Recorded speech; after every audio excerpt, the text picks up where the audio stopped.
I think every single person in this locker room is a competitor at the highest level. So, yeah, when you feel as if your backs are against the wall, you never have to feel like you got to do it by yourself. Unbelievable throw. Under pressure, sacked by Quinnen Williams. Right sideline, Uzomah's got it. You look to your left and your right, you got guys out there with you that our whole point is to help each other. This one to Mims.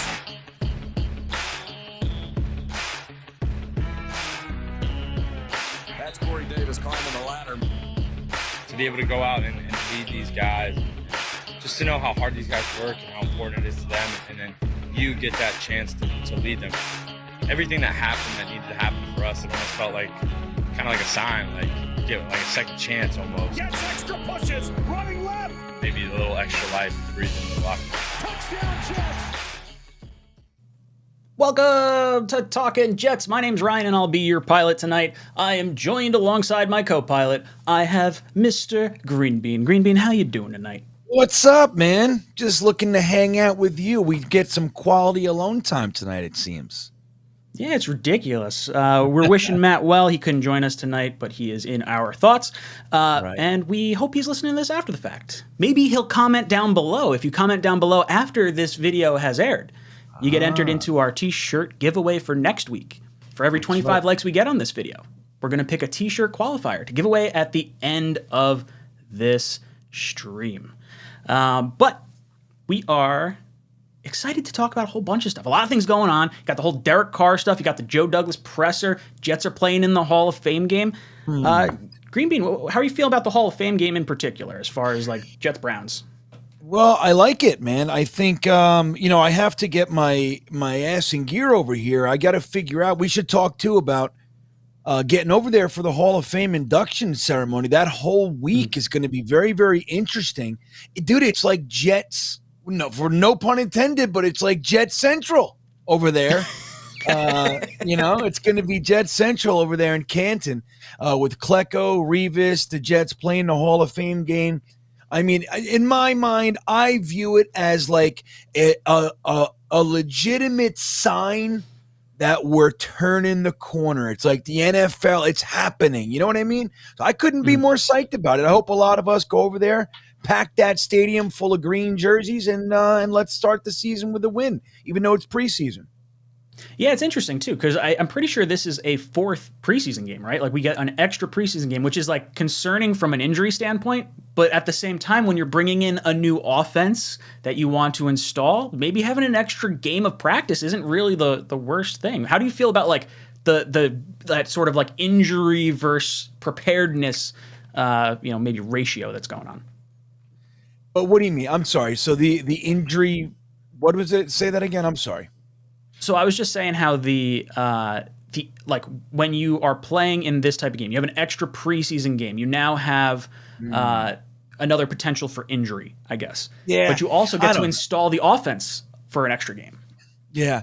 I don't know, man. I hear it with the injury. I think we've gone soft. That's what I think. I think everybody's too focused on the injury stuff. I'm not saying to ignore it or anything, but man, just go out there, get your team in shape, get them hitting in training camp, get them hitting in practice, go in there, start there, in the Hall of Fame game, get your team rough, tough, ready to go into the season. That's how I look at it. Just like you said, the second half of that, it's the benefit of having that extra game to sharpen your sword. So week one, you're slicing and dicing whoever it is that your opponent may be. I think that makes a lot of sense. I like where you're coming from. I see everyone saying do a poll. What are they talking about with the poll? What's the question we want to ask? I want to do a poll. What's the question? Poll. Hey, do a poll. Should we start a poll? Ooh, yes or no? Ooh, yes or no.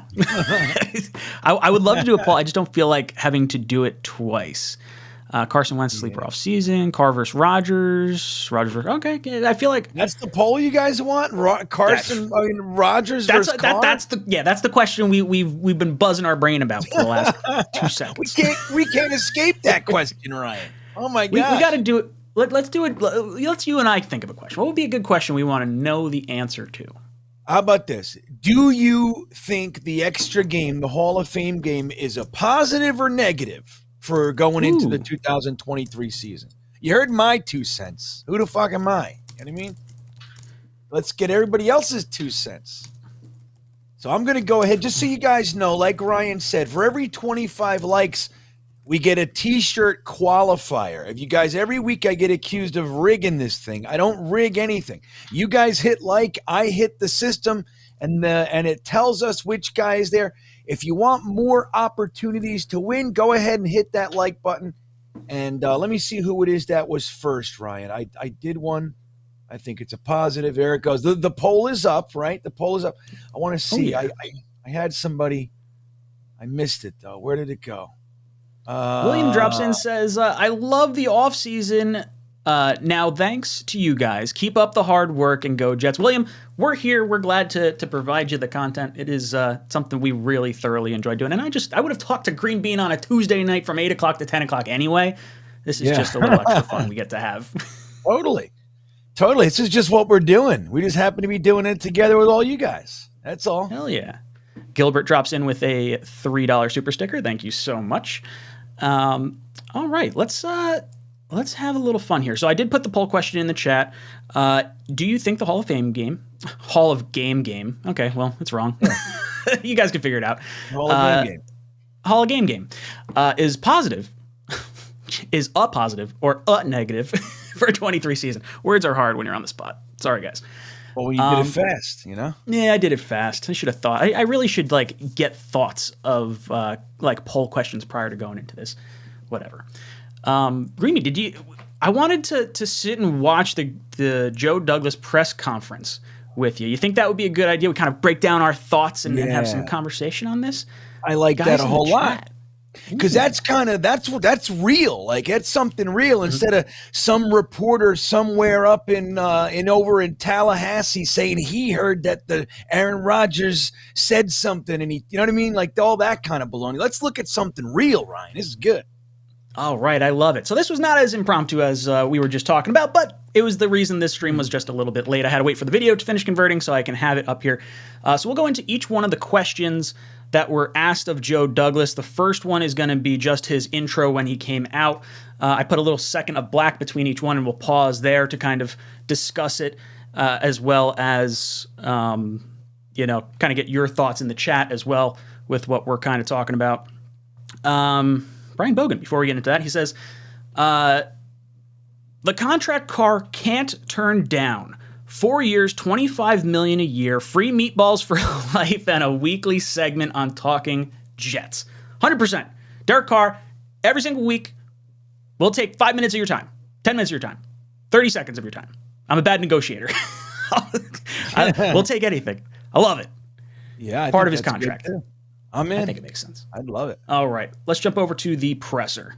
As we go into this off season, as we kind of finish up this combine process, obviously you guys have seen reports about us bringing Derek Carr in about a week and a half ago. I can tell you that was a fantastic visit. We really enjoyed spending time with him. Obviously, he's the only quarterback that I can really shed any light on for you guys, since he's the only quarterback that's a free agent. But I can say that he left a strong impression with everybody, and so obviously we're going to be exploring the veteran quarterback market this offseason, and we're going to look at every available option. We feel like when it's time to make the right decision, whenever their process, we're going to make the best decision for the Jets. All right, so what'd you think about that, Green Bean? Well, I like how we just jumped right out with it, right? It's like it's kind of interesting to me. We use a number 2 pick on a quarterback, right? We put 2 years into him. Last year, we tried every way we could to, put this kid in a situation to succeed. We got real talent around him, and, he's floundering or whatever. And it's just like so out front. We're looking at quarterbacks. We're bringing in quarterbacks. Our general manager, I was talking about vet quarterbacks, talking about Derek Carr. It's just, I don't know. It's still striking me that this is like really what we're going to do. And I think, he's let everybody know that, hey, doesn't matter what we're doing behind the scenes, we can't say anything. So don't ask me about Aaron Rodgers or any of these other guys. They're all under contract. I can't do anything. But I like that he said positive things about the Derek Carr meeting. They met again today, as we know. And, yeah, I mean, if it were me, I would just sign him. But that's what I'm hoping the next presser is, Ryan. Yeah, right.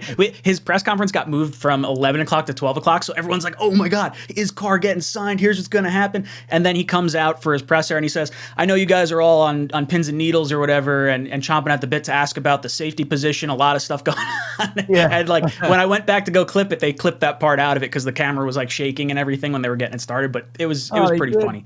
At least you caught it. Yeah, at least you got it. RP Eagles drops in the super chat. He says, "What do you guys feel about Carson Wentz getting released? You guys think this will change things in looking for a quarterback?" No, I don't think Carson Wentz is on our radar. Realistically, I mean, things would really have to go wrong for us to consider him. I think a good spot for him might be Arizona. Kind of stay in the NFC conference, and then obviously Kyler Murray's going to be injured, so he's already getting paid a bunch of money from his contract this year, so he can sign somewhere else and there's a little bit of offset there. So I think he goes to the Cardinals. What do you think, Greenman? What do you feel about Carson Wentz? I wonder what his offset language was, Ryan. You know what I mean? Like that's true. We don't know. Did his agent do a good job? Like if he goes and signs somewhere for $5-10 million, does he get to keep both? That'd be interesting to learn.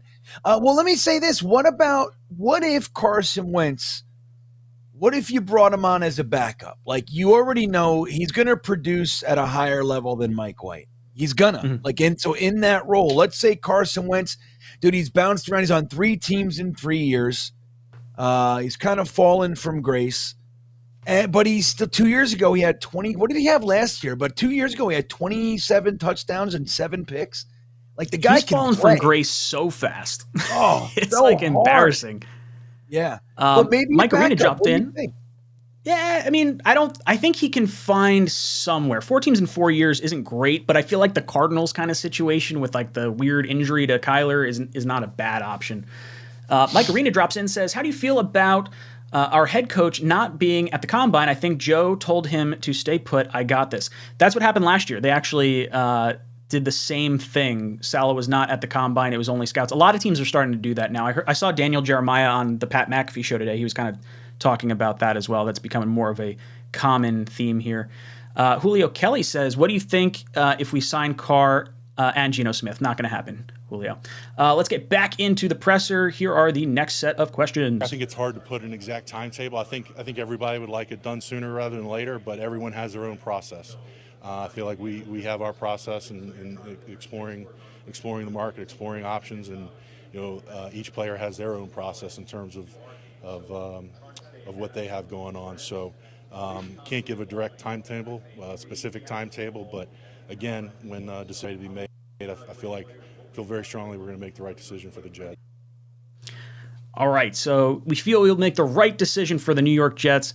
So he's basically not giving a timetable with what the thought processes that's going on. There's no immediate need to sign Derek Carr or to go out and make a move. What do you think of that, Green Bean? Well, I think that the guy we sign is going to be the best guy for us, no matter who it is, right? So, I mean, that's GM speak. I think that's partially what we're looking at here. But I think, look, we have a really good opportunity, man. The team was built properly. It really was. It was built properly. The only thing that really, obviously we have some injury stuff, so that's part of it. But the Zach Wilson piece, kind of it's the one piece of this whole thing that hasn't really allowed us to be, to live fully the Joe Douglas plan. But I think at this point they can look around the team and go, okay, man, well, we're ready to go. We are. I mean, granted, some guys got to get healthy and all that, but we even have depth in some areas, and we're ready to go. We're ready to compete.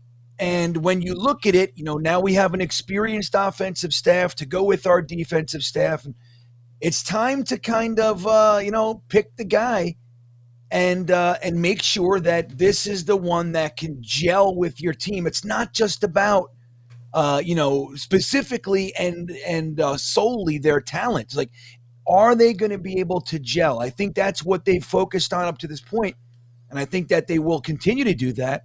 And I think this is rare, man. We have that opportunity. The team's ready. Find the guy, and let's go kick some ass. Yeah, this next question here, what do you like about Derek Carr? Obviously with Derek, high-level producer, but really a phenomenal person. You know, just spending time with him, very authentic, again, ultra intelligent, just very comfortable in his own skin, and highly competitive. And on the tape, you see the talent, you see the release, the velocity, the way he gets the ball out, the decision making, the accuracy. So a lot of things to like. So lots of things to like about Derek Carr. Not a whole lot there as far as like, you know, things that are mind blowing. Like I think this is a lot of GM speak and coach speak and whatnot. But I think the personality, like the phenomenal person, I think that is what wowed the New York Jets, because it didn't feel like Carr was gonna be a fit until we wound up getting him in the building, and it just felt like, I mean, every report is that the Jets really like this guy, and then, you know, they're just kind of waiting to see how everything else plays out. Is that kind of how you read it? Yeah, exactly. Well, and the reports from his side, you know, via his brother, were that it was very positive as well.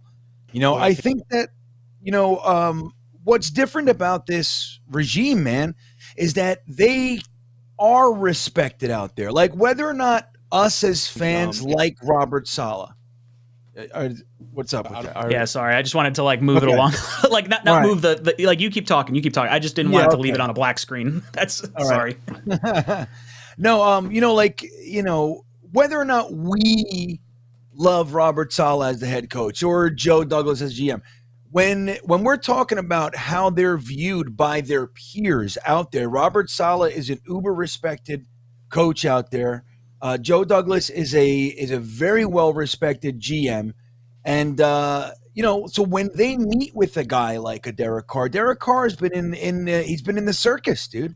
You know, he's had 6 head coaches in 9 years. You know, he's had 5 offensive coordinators, myriad offensive linemen, never a defense to speak of. The John Gruden mayhem, the Henry Ruggs DUI stuff. It's been a complete circus over there. And granted, the Jets have been a circus as well for a very long time. But right now, Derek Carr he's coming here and he's walking into the facilities, meeting with this regime. And I think it can be stark compared to what you might have viewed the Jets as maybe 2, 3, 5 years ago. It's a whole different thing. And I think you can walk into the Jets facility, a meeting with the Jets, thinking, okay, well, they got some good things, but, you know, I'm probably not going to love it all that much. They are the Jets after all. And then walk away like, wait a second, man, that's some slam dunk shit going on over there. I think that's the kind of thing that realistically can happen right now, where years ago, walking in and meeting with Todd Bowles and Mike McCagnon or Adam Gase, it's not the same, man. It's not the same. And I think, you know, hearing that Derek Carr was, you know, he had a positive meeting is believable. And I actually believe that the Jets had a positive meeting because Derek Carr's reputation is very solid. I mean, the only downsides with him as far as reputation go is he's been called a little soft at times, like emotional, right? But other than that, his teammates love him, you know, so I believe it on both ends. I completely agree. Ali drops in. What's up, Ali? He says, all love for my boys. See you guys soon. Yeah, Ali. Oh. Can't wait to get you on. We'll get you on the show soon. I'll reach out to you, get linked up.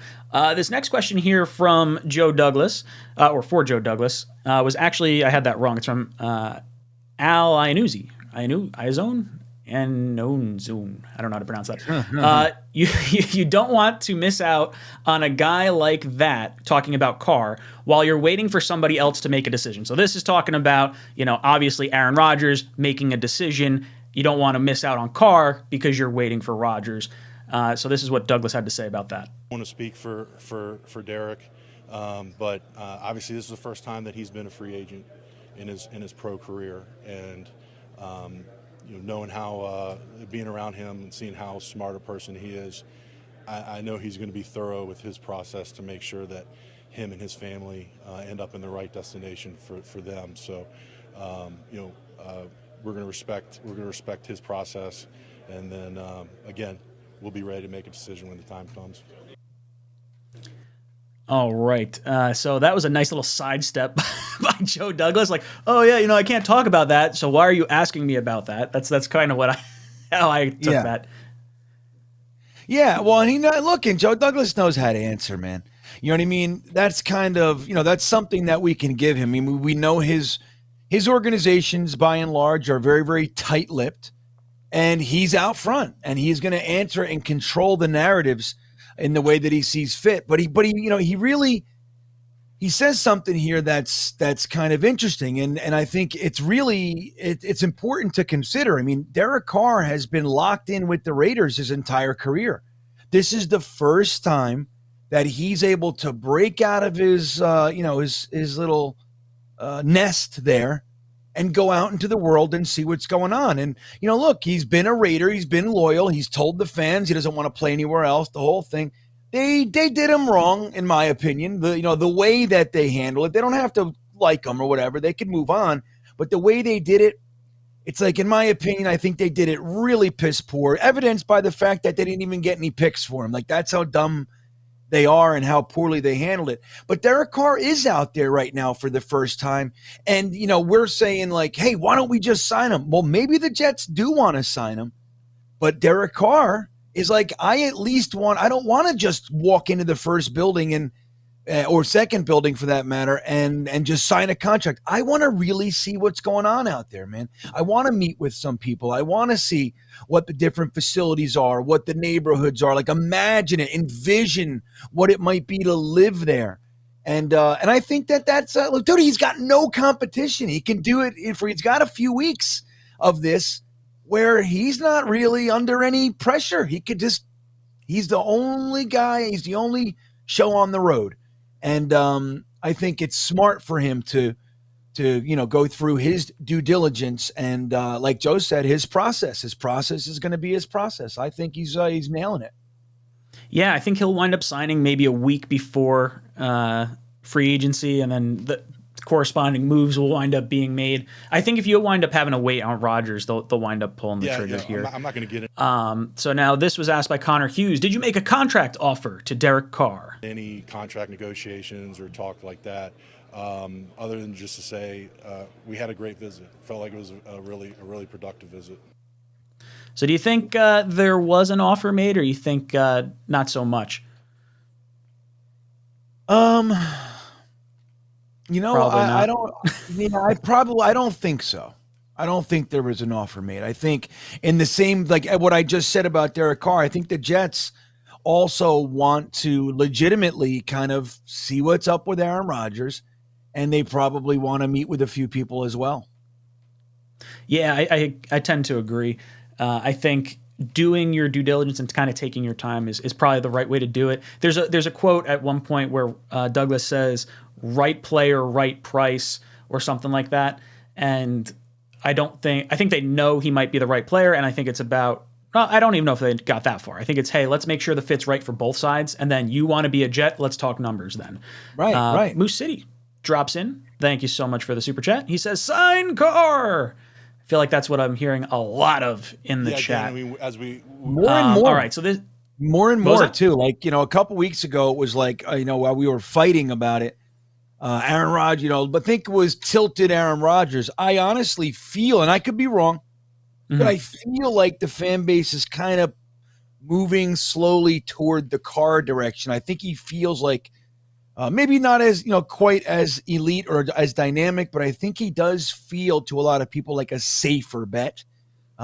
Maybe not quite the same boom potential, but I think a lot of people are starting to say, like, you know, we don't want to lose out, so there's fear involved, but I think a lot of people are viewing Carr as maybe the safer option, and I'm starting to see a lot more what we just saw with Moose sign Carr.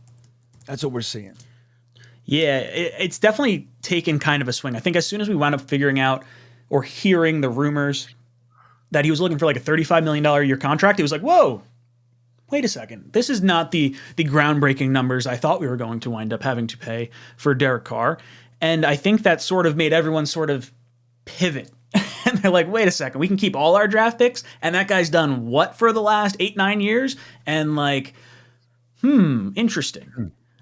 And actually, this is where they get into it. Do you prefer free agency versus a trade? How do you feel about potentially having to give up draft picks for a quarterback? We look through every scenario. Those are things that we're weighing versus acquiring a player with no compensation in terms of trade draft picks or players versus someone that may require that.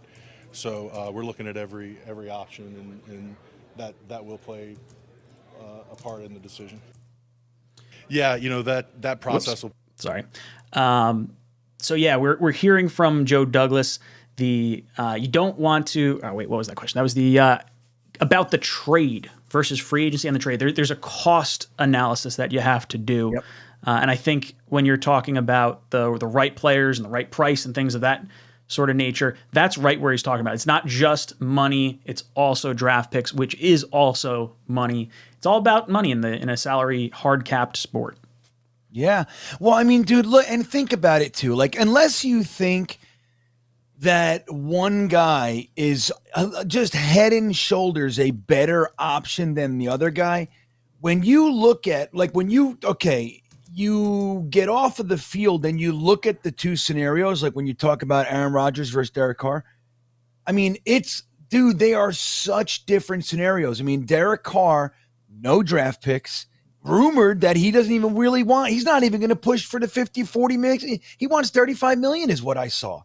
So that's significantly lower. So now you're talking about, I mean, 15-20 million cheaper, no dead cap after the contract is up, maybe having a guy for 5-7 years if he's good, and no draft picks. I mean, it's really, if you look at all that stuff, I mean, that has to at least be factored in, and it can totally tip the scales toward Carr. I mean, that's a lot of extra goodies in there that Aaron Rodgers doesn't let you keep. So what I decided to do is I changed the poll question and I made it a little different. I said, which would you prefer? I said Rodgers for a second and a conditional first. So you're also taking on that monster contract that he's going to have, or Carr at $40 million per year for 5 years. So I said $40 million because he said it was like 35 or more was like the report. So I'm going to say, let's say we get into some sort of like bidding war. We have to go the little bit extra. And now you're committing for 5 years at $40 million a year. So you're talking $200 million. Yeah, but think about that too. Let's say it is 40, right? And that's right. Let's assume it is. You have a guy like right now we have Lamar Jackson, who was offered $50 million a year for 4 years. And he said no. You know what I mean? He said no. He wants more. And then you have all these guys out there, and it's not I'm not throwing a stone at it, but then you look at Derek Carr and he's like, I'm not gonna push for $50 million or whatever. It's just, I don't know. It almost feels like even on that front, it's like, dude, 40 million is plenty. You know what I mean? Like, why do I got to take from the rest of the team? It almost feels like that. Now, maybe I'm looking at it through the wrong lens and I'm kind of giving more credit than is due, but it just almost feels like you can almost think that he's a guy that's like, that understands that if I take it all for me, then I got nobody I can't, we don't have a team. You know what I mean? I'm kind of picking up that vibe when the money is lower than we think it is. That's the kind of what I'm getting out of it. Yeah, the Derek Carr Derek Carr versus Lamar thing for me is a little different, just because Lamar's coming off a contract that he was told he had to sign versus Carr, who's going into his fourth contract. I think when you have a quarterback at that stage, he's made his millions. He has his generational wealth already. Not that Lamar doesn't. I mean, obviously, your first round pick in the draft, as long as you manage your money, you should be fine. But he's set to make a bucket load of money, this year. So I think the mindset's a little different for where they're at in their respective careers. And I just feel like Carr, I find myself like my heart wants to go with Carr because I want to root for this guy. I think the personality that he brings to the team is just so valuable compared to what, maybe you're bringing on with a Rodgers. Like, do I necessarily want Zach Wilson, or maybe forget Zach Wilson? Do I want Aaron Rodgers like around Sauce and Garrett Wilson and Brees AVT and all these guys that we're going to have to pay a big contract to. And Rodgers never took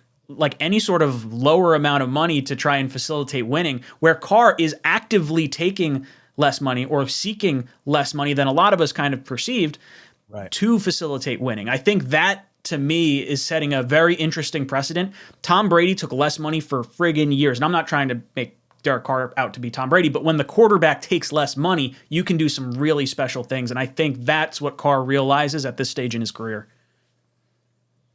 Yeah, no, I agree. I think it's kind of refreshing. And like you said, I mean, I just looked up after you said that his career earnings, 135 million and change. Mm-hmm. So that probably has some impact, but that is generational wealth. I mean, in today's day and age with the NFL, it's almost like we kind of, we look down on anything. It's like, it's almost like these numbers it's like monopoly money. We just don't even realize the magnitude of what some of these numbers really are. But I think, at this point, he could very easily still say, screw you, I'm the best free agent quarterback on the market this year. If you want to go trade for Aaron Rodgers, go trade for Aaron Rodgers. I'm the best free agent quarterback on the market, and I want $48 million, or I want 42, whatever the hell. He could very easily do that, and guess what? He's more than likely going to get it. But instead, he's coming at it like, it's fine. I don't need that. And I think, again, we don't even really know. These aren't necessarily facts. Mm-hmm. Anyway, it feels a little bit less like he's going to hold the team hostage. And that Tom Brady thing, I mean, we all know why he did that with the TB12 products and all that kind of shit that the NFL just turned a blind eye to. At the same time, that's very helpful for the team to be able to surround said quarterback with an actual team, as opposed to trying to scramble and have to, really depend on rookies and second-year guys because your quarterback is eating 22% of your salary cap or whatever it might be. That's, it's hard to get around. So I just looked it up. Derek Carr, you said, made the $135 million. Lamar Jackson, 32. Yeah, but listen, Derek Carr also put in 9 years already, and Derek Carr wasn't banging. Sure. Derek Carr wasn't doing this. But that's what I'm saying. That's why the mindset is different. Lamar's got the 30.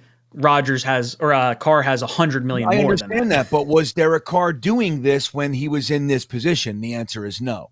So that's correct. He has restructured in the past to allow players to come in. I do like that, but I do think it's a little bit of both there. Your point is valid. At the same time, when you do compare the similar time frames, it's still a different attitude toward the process. And look, I'm a firm believer. I am 100% confident that the reason Lamar Jackson is holding their feet to the fire like this is because he knows damn well he's got a pretty good shot of not lasting that long.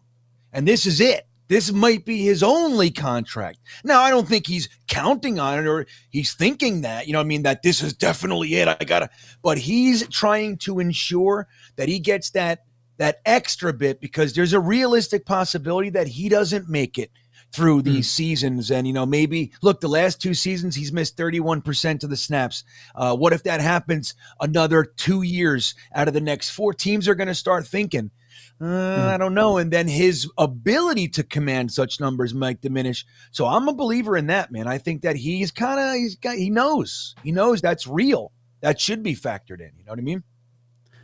Edward Ziff drops in, says, I don't trust Rodgers completely. It's not his skill set. It's his commitment to be a Jet. Much rather have Carr. We keep our draft picks, just pay the money. Yeah, the commitment issue is something that I am a little concerned about with Rodgers at this point in his career.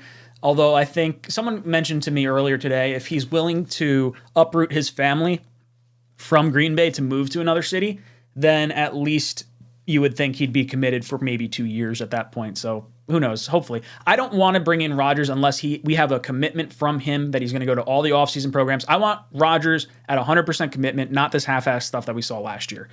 Mr. Patel says the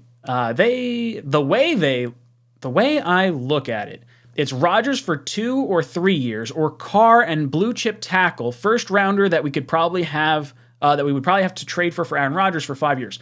That's a good way to look at it. I think Rodgers as we get closer, if more and more teams start to back out, like if the Raiders really are going to be looking at maybe a Jimmy G, if the Titans look like they may restructure Tannehill and do something different, and the pool of teams starts drying up, maybe you're not giving up a first-round pick for Aaron Rodgers. It's going to be really interesting to sort of see. But I do think that Carr could end up signing a contract that is, similar, where it's like a 2-year deal. It's going to be a longer deal, but it'll be like 2 years, and then that third year is going to have some like astronomical cap hit where like he then gets to test free agency again at 33 years old or get a market value restructured contract from the New York Jets, and then he'd be our quarterback moving forward, or we roll with like a Zach Wilson or something like that. I think that's ultimately what ends up happening. But that's exactly right, Patel. I think that's, how we have to weigh everything. The NY Bully drops in, says, with Aaron Rodgers, you get potentially 2 shots at hitting the bullseye. With Carr, you get more throws at a dartboard. Lamar just wants his deserved guaranteed contract. It's not just about $50 million per year. Yeah, I think he does want. I think he wants the Watson deal. I think the Browns screwed it up for the rest of the NFL, and Lamar Jackson wants it. And honestly, I think the Browns probably. I don't know if they had it in mind when they were doing this, but signing Watson to that deal, I think a lot of people probably deem Watson as maybe a better, like well-rounded quarterback, even though Lamar has the MVP to his name. I think, guaranteeing the contract, knowing Lamar's contract's coming down the pipeline, the Browns are probably like, here, we're going to get him out of the division. Ravens will never pay that. Hey man, that's right? 40 chess. If they're doing shit like that, maybe. I don't know if the Browns have that kind of wherewithal. No, I don't think maybe. But look. I've shared this many times. I mean, obviously the hand job situation thing muddies the water a bit. But Deshaun Watson, in my opinion, was the best quarterback in the NFL. I mean, he has that ability to run, but isn't a running quarterback. He's incredibly accurate, super strong arm. Like, I don't know. I think he's got everything. You know what I mean? Mm-hmm. Now, Lamar Jackson's fantastic, and who the hell wouldn't want him, right? You're silly if you don't want a quarterback like that. But I think that all the things that he brings with him, namely the fact that he hasn't finished a season in 3 years, and he's since the MVP season, which was kind of it was like shot out of a cannon. It was his first ever starting year. His stats have gone down. I think people are looking at that. And that's not to say, look, the Ravens offered him $50 million a year. You know what I mean? But like you said, the fact that the Browns, a notoriously slapdick organization, kind of muffed it up with this crazy contract shouldn't hold every other team to this madness. Now, again, we've talked about this. Al Davis used to do this when he was alive. God rest his soul. Al Davis was famous for being the guy to go, yeah, man, wait, what's the top wide receiver getting? $8 million, $12 million. You know what I mean? Like, he was that guy. Nnamdi Asomugha, 16. Top corners getting paid 8, Nnamdi Asomugha, 16. That's right. He paid Nnamdi $16 million a year, all guaranteed, when the top cornerback was like 9. Yeah, it was like low. It was crazy. So I think that the Browns are doing something similar. But agents love it. They don't ever say it's the wrong thing to do. They use it, and that's the whole thing. And you're right. Lamar is going to want that contract. The truth is that, there's an argument that he earned that contract. But when you look at Lamar Jackson versus Deshaun Watson, again, without the off the field baloney stuff, when you just look at their on the field, like their longevity, their ability, I don't think it's really arguable that Deshaun Watson is a stronger quarterback to warrant such things. I think the thing with Deshaun Watson is he has the 2 years that he hasn't really played. Obviously, there's a lot of stuff going on. So there's a lot of baggage there too. But, he said, like City Bird saying that, oh no, it wasn't him. It was the previous one. I forget who it was, but that he deserves. It was the NY Bully. Yep. Yeah, NY Bully. I don't know. Like, why does he deserve 6 years at 50? That's 4 years? Okay, sure. The Ravens are offering him that. But why does he deserve six years of it. He deserves a fully guaranteed contract. I think that's what he was saying. He deserves the guaranteed contract, which I do think. I think whatever he signs should be fully guaranteed. I think that's where he's at. I don't think it needs to be 250, but I think he's headed for the non-exclusive tag, and I do think that they're going to see. I think that's the best resolution. That's actually like what that tag was really meant for. Well, and you brought that up like 3 months ago, Ryan, 2 months ago. And I thought it was such a great idea. You're the first person that brought that idea to my head. And I was like, yeah, like that's what's going to end up happening, because two things can happen.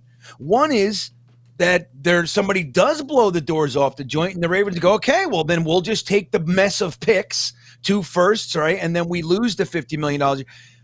Or am I still here? Am I still with you? Yeah. Yep. Okay. And the other thing is, what if no one does? What if no team comes close to what the Ravens are offering? Then Lamar Jackson can know, and his agent, which is himself, can know, maybe we are barking up the wrong tree here. You know what I mean? There's nobody offering me this. So who am, it could do two things. I think it's kind of a wise move from both angles. Yeah, I agree. CityBert drops in and says, what is your favorite Jets offseason move or draft in the past that made you most excited for September, regardless of whether it worked out or not? It was easily this past draft, and it was when we traded up for Jermaine Johnson. That was the icing on the cake for me. I lost my cool. You were there, Green Bean. We all lost it. Hey, I think, what's your favorite offseason move that was made in the past? It may not have to be this past offseason, but like that was the one to me that made me the most excited I have been in a very long time to be a Jet fan. I have the clip. You want it? You want to see it? I don't want to screw up whatever I'm doing over here. Right, I'm like there's a lot. Right, there's a lot of moving parts right now.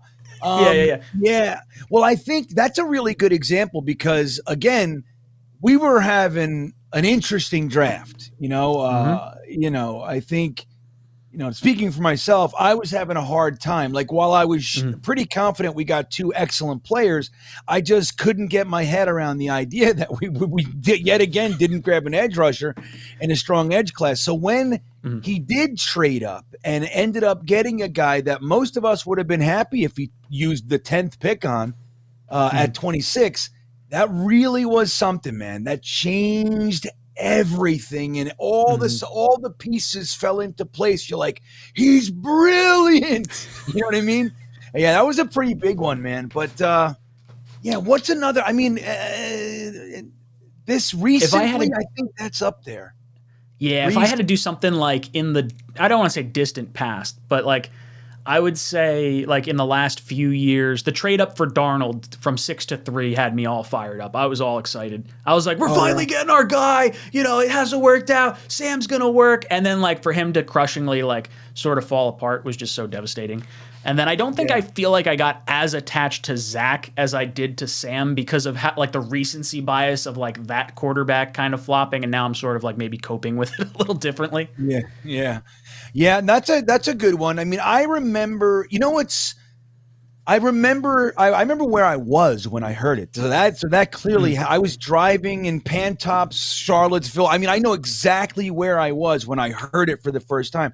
So that I guess it had an impact on me. But you know what a big one was for me, and maybe you don't remember it like this, but when the Jets traded for Braylon Edwards. Ooh, loved it. That Yes. 2009 team, it was like we were clearly talented, but we needed something. And they essentially, the way I viewed it was we traded Chancey Stuckey for Braylon Edwards, I couldn't believe that was a great move. Great move. Trader Mike. That move. The other one I would say was the Cromartie trade. I loved the Cromartie trade when it happened. Dude, I was jazzed. Arbiv drops in, says, if Carr goes to an NFC South team, guaranteed first place for that team. It's not just the team, but the division that is important here. Yeah, I agree. I think if Carr goes there, they're probably the favorites to win the division until Lamar Jackson winds up getting traded to the Atlanta Falcons. That's how I see that. All right, let's continue on with our presser here. This was a question asked about Todd Downing, and can you speak to the situation last year with him? He wound up having a Dewey, but this is what Joe Douglas said. Play itself out with the league. We feel really comfortable about Todd as a coach and a person, and we're very excited to add him to this staff. And I know Coach Sala can talk about that a little bit more, but just spending time with him, his passion. his ability to connect with players, build great relationships with players. We are very excited to add a person of his caliber, a coach of his caliber to our organization. Yeah, I kind of took that as like more coach say speak. that. This one's kind of more interesting in my mind. How do you balance? Derek is a player you can sign right now in this process. You can have him right now and have your quarterback situation kind of solidified versus waiting for a player you potentially trade for or sign who may or may not be available. How do you balance that? Connor Hughes is a wizard with some of the questions. He's like trying to like sneak in just enough to get like that little nugget. And I really enjoy his line of questioning for this whole process was really impressive. Yeah, well, look, he's getting, he's getting creative. You have to get creative. Joe Douglas is going to knock him down if you just ask him straight up. So this is a very interesting method of questioning for Joe Douglas. Yeah, man, I think, and like wondering about that. Again, Joe Douglas isn't going to talk about anybody else, at least in any great detail. But let me play the clip and then we'll talk about it on the other end of it. Yeah, do that. I was just going to say, what did he say? I don't remember what he said. So let me see that. Yeah. Feel good about our process, and we're Look at also that gonna smile. respect his process. And again, when we He knows feel it's like about Rodgers. it's time to make the right decision, we're gonna make it. I'm not gonna get into any hypotheticals. So this one, they were talking about the hypothetical questions. So Joe, from that standpoint, if Derek were to say, I want to come to the Jets, would you be open to negotiations with him on a contract? This is what he wound up saying. Again, we have a meeting planned this week, and we'll see how that goes. But again, we'll be ready to pull the trigger when we have to. So they're ready to pull the trigger when they have to. No contract stuff or anything like that. I'm curious to see when they wind up meeting with him. Like, how urgently are they pushing this? I think it's nice that they at least put it out there that they do want to meet with him again, because maybe that pushes Rodgers to maybe make a decision a little quicker here. Yeah, I mean, how long? I mean, Green Bay was interviewed, right? The general manager, and he said, we haven't even discussed that with Aaron Rodgers yet. Really? Yeah, it's interesting. Like he doesn't even, like, if Rodgers hasn't talked to him yet, that means that was the tip off to me today that I was like, you know what? Maybe we don't hear about Rodgers. And then I sat through the whole Pat McAfee show and I wind up seeing that he's like not going on the show for today. And I was like, come on. I just wanted the juicy nuggets. I just want to hear all the good stuff. I don't know. Yeah, I know. It's like, I don't know, man. Now, and what do we attribute that to? Anybody who's concerned about Aaron Rodgers or doesn't want Aaron Rodgers is clearly taking this and making it into, see, dude, he's dragging it along. He's always going to be bullshit and drama, but I don't know if that's the case. But it's funny, even in the chat today, people are like, this Aaron Rodgers stuff is getting exhausting, and it's like, well, the truth is nothing. We're exhausted by it, but they can't even start working on it yet. So it's just funny. That's all on us. We did that. We did that. We get too hyped up on like the possibility of doing something. Right. We just like destroyed it. And it's like, now we're like, this is bullshit. He's an asshole. Well, dude, he's not, he didn't even meet with the team yet. So we don't know why. It could just be their process. They said, hey, the season ended. Go take a month. Go do you. We're going to do us. And we'll meet on March 12th. Like, who knows what they scheduled. And we're all pissed off about it. So I think it's just, who knows, man. It can be annoying, and we don't know the reasons why, but more than likely, it just is this way. Not necessarily dramatic. Chris KV drops in, says, I'd prefer Carr over any other, but JD mentioned Carr as the only free agent. Is it safe to say our front office has zero interest in Jimmy G? So Jimmy G is not a free agent yet. He's a free agent as of March, 17th, but it's going to be, the 15th, I think, right? Sorry, the 13th. The 13th is when the tampering period starts. So the 13th is when they can start talking about Jimmy G. So he's one of those quarterbacks. Tannehill's the same way. He hasn't been released or anything yet. Carr's literally the only player they can actually answer questions on. This next question was in regards to Quinnen Williams' contract negotiations and how things stand. Yeah. So we've had several good discussions with Nicole and Quinnen since the season. And we feel really good about where we're at.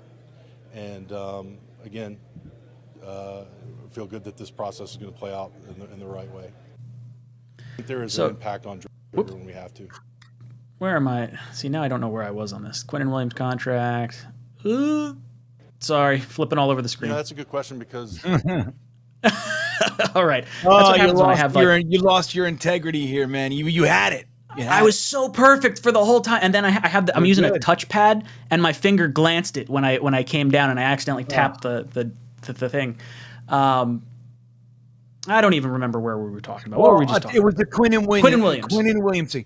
Well, look, this is what I can say. Having listened to Joe Douglas now, this is our 4th offseason with him, right? We now have 3 drafts, 3 combines or whatever. And we've heard him asked questions about extensions, Marcus May, Jamal Adams. And he's had a certain kind of tone, business-like tone. This tone, if you listen to it and look at it, it seems lighter. It seems like what he's saying is legitimate. Not like when he was asked about Fant last year, he's like, well, we had some good conversations and we're going to continue to blah, blah, blah, blah. This feels different. And I think that would be an incredible positive going into this training camp season. If Quinnen is already locked up, extended, like that's the way you want to kick this off, man. Not with a friggin' holdout of Quinnen Williams. And again, I think what I caught there is a more positive vibe than we generally see from Joe Douglas when we're talking about such things. Would you agree? Did you see it?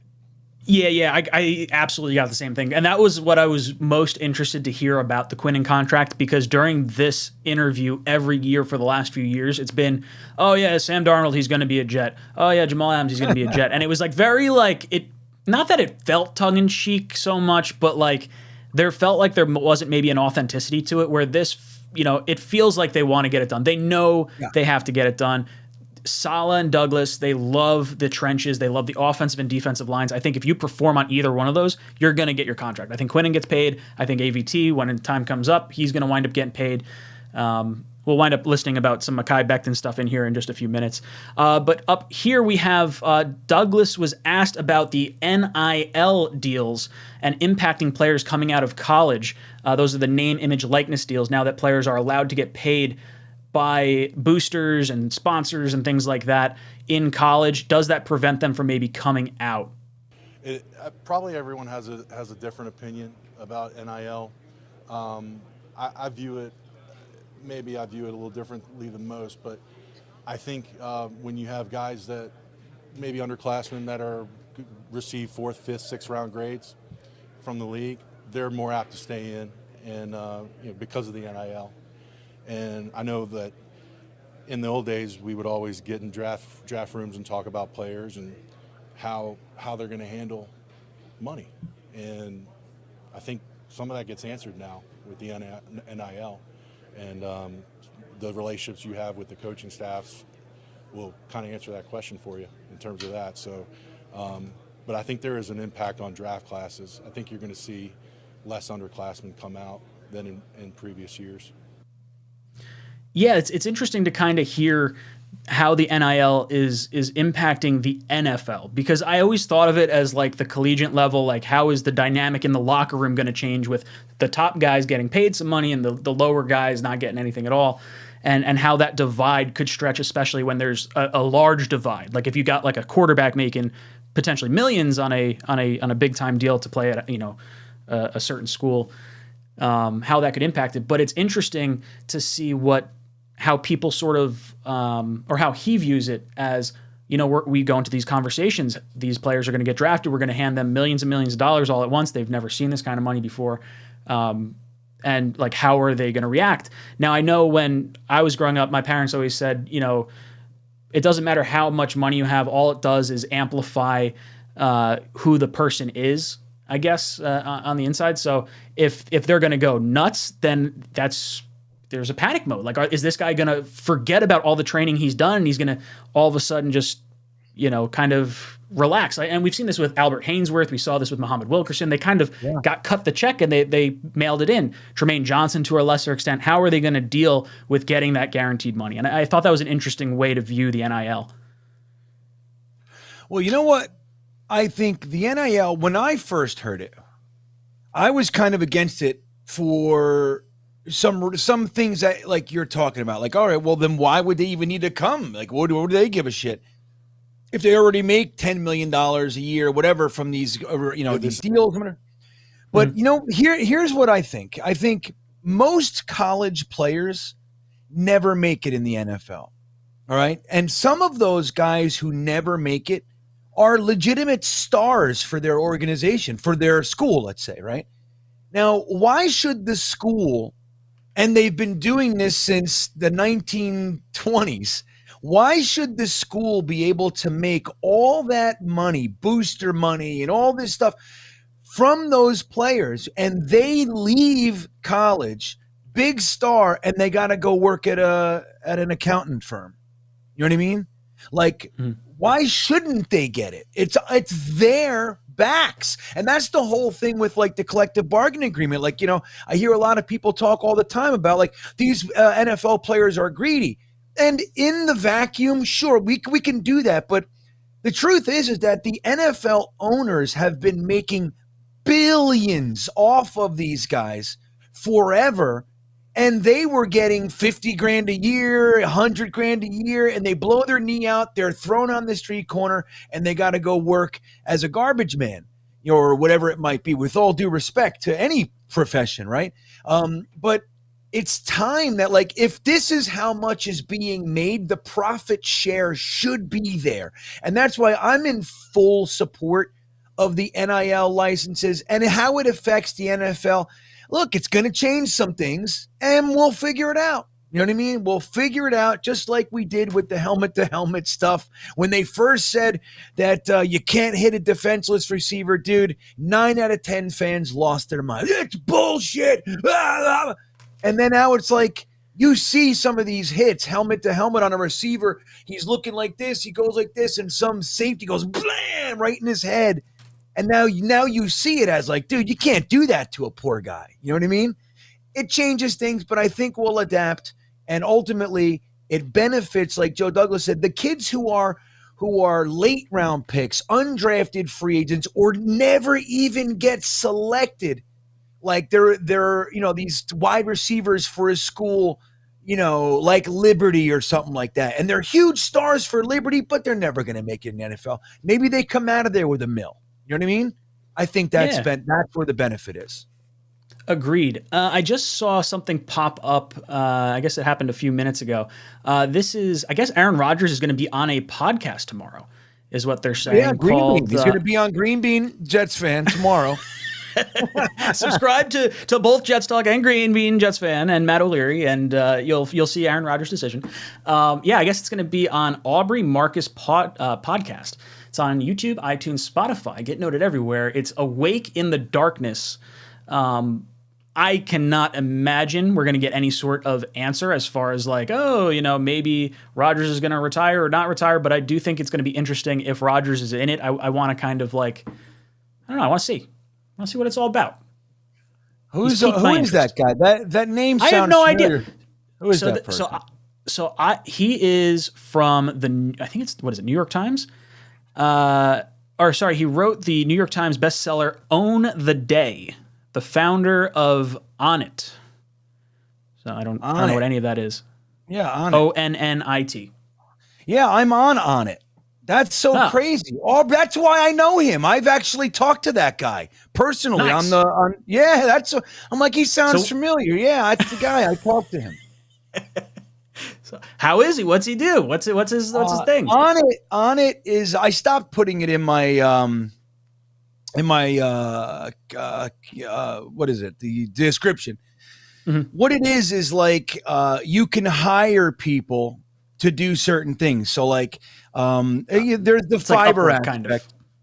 Yeah, well, it's like a combo of all kinds of things. So if you are if you wanted to hire you can get me for an hour for $100. You know what I mean? and you can get Yeah, yeah. me for that. You can like kind of book me for those times. And yeah, that's I kinda mean, cool. theoretically it's pretty good, but who the hell wants it? You fucking get me for an hour on YouTube. You know what I mean? Who cares? Get the free stuff. Come on. What are you guys doing? So, All right. yeah. Interesting. It's interesting. I wanted to pause and just acknowledge that. All right, let's move into this next line of questioning. Let's see.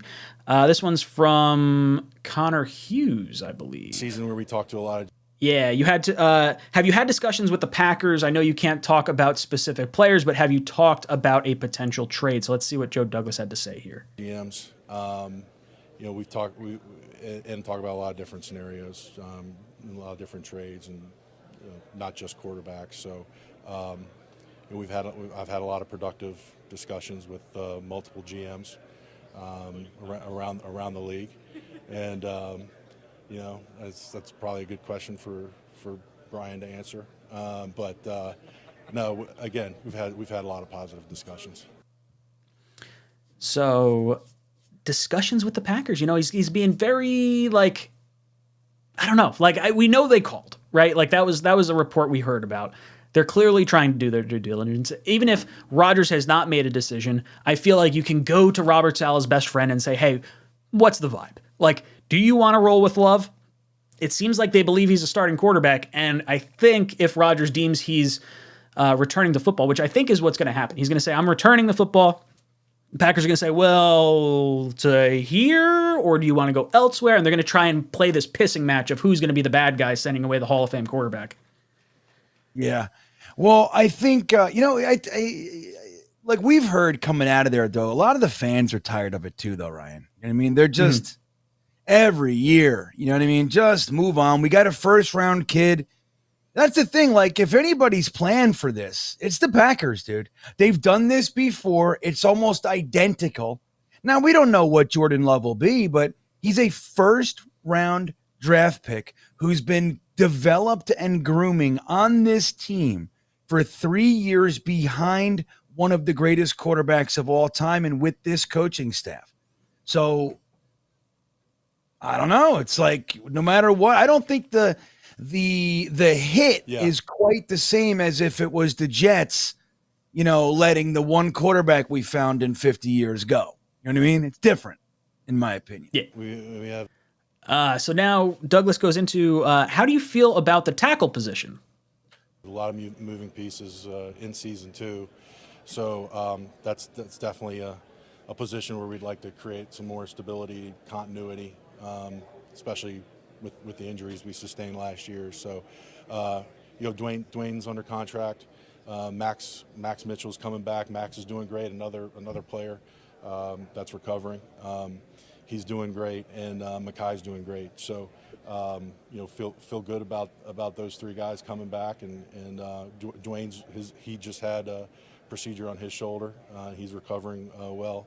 So, but again, as I've said before, O-line, D-line are going to be a high priority for us always. And so if there's an opportunity to upgrade tackle, center, guard, D-tackle, D-end, we're always going to look at doing that. I haven't had those discussions. I don't think coaches had those discussions with Dwayne yet. But obviously for him to do what he did last year, to play with the injury that he played with, which I don't think we could find a documented tackle that played with the injury that he had for an entire year. It was a special thing. And I know we hold him in very high regard as a person and a player. So, let him recover a little bit. We'll have those discussions as the offseason progresses. So what do you think? How are you feeling about the tackle position and Dwayne Brown playing through the injury? Do you think he comes back? It seems like the Jets don't, or at least haven't had those discussions with Dwayne yet. I would envision those discussions may hinge on, are we getting the veteran quarterback? Like if we're running it back with Zach, Dwayne's probably like, I'm not doing this again. I'm hanging it up. If you're getting Rodgers or Carr, let's run it back one more season, I think. How are you feeling about tackle? Well, I don't know. I mean, Dwayne Brown, he's got a nice hefty number too. So he's locked in. Even if we cut him, he gets what, 5, 6, I think, no matter I think how it's like 7. Yeah, we don't save a whole lot by cutting him. Yeah, I think we saved 5. Let's take a little look-see here. But yeah, I think you're right, though. I mean, he's not that. Yeah, I don't think he's all that excited about coming back. If it's like, hey, look, we had some plans, they all fell through. We're gonna run it back with Zach. We feel real good about his progress. I think a lot of people, including Dwayne Brown, are going to be like, okay, I'm less excited about this coming season. But I don't know. I think, when they say we'll have talks with him, I think a lot of it's going to have to do with, hey, dude, we might need you to readjust this contract a little bit. I mean, they signed him. He got a big ass number because he signed right after Becton went down. Yeah. So we were kind of in a bad spot. So let me see. Dwayne Brown, left tackle, 2023, 11 million cap number. Dead money is 6.3, and we saved just about 5. Yeah, that's not worth it. Yeah, if you're gonna pay him 6, I'd rather, keep him on as the emergency tackle, in the backup scenario situation, assuming we get one in the draft here. I don't know. We'll see. Let's see. We've got next question up was, what's your hope for Zach Wilson through all of this? Whether it's Derek or another veteran quarterback, can you keep his status and his development in mind while you're going through all of this? In talking with Nathaniel and Todd and our staff, they're so excited to get with Zach and start working. I know they've had some positive discussions, but again, our stance on Zach hasn't changed. We feel like Zach has a very high ceiling. Obviously, the first 2 years haven't played out the way that anybody's hoped, but we still feel like there's a very high ceiling with Zach.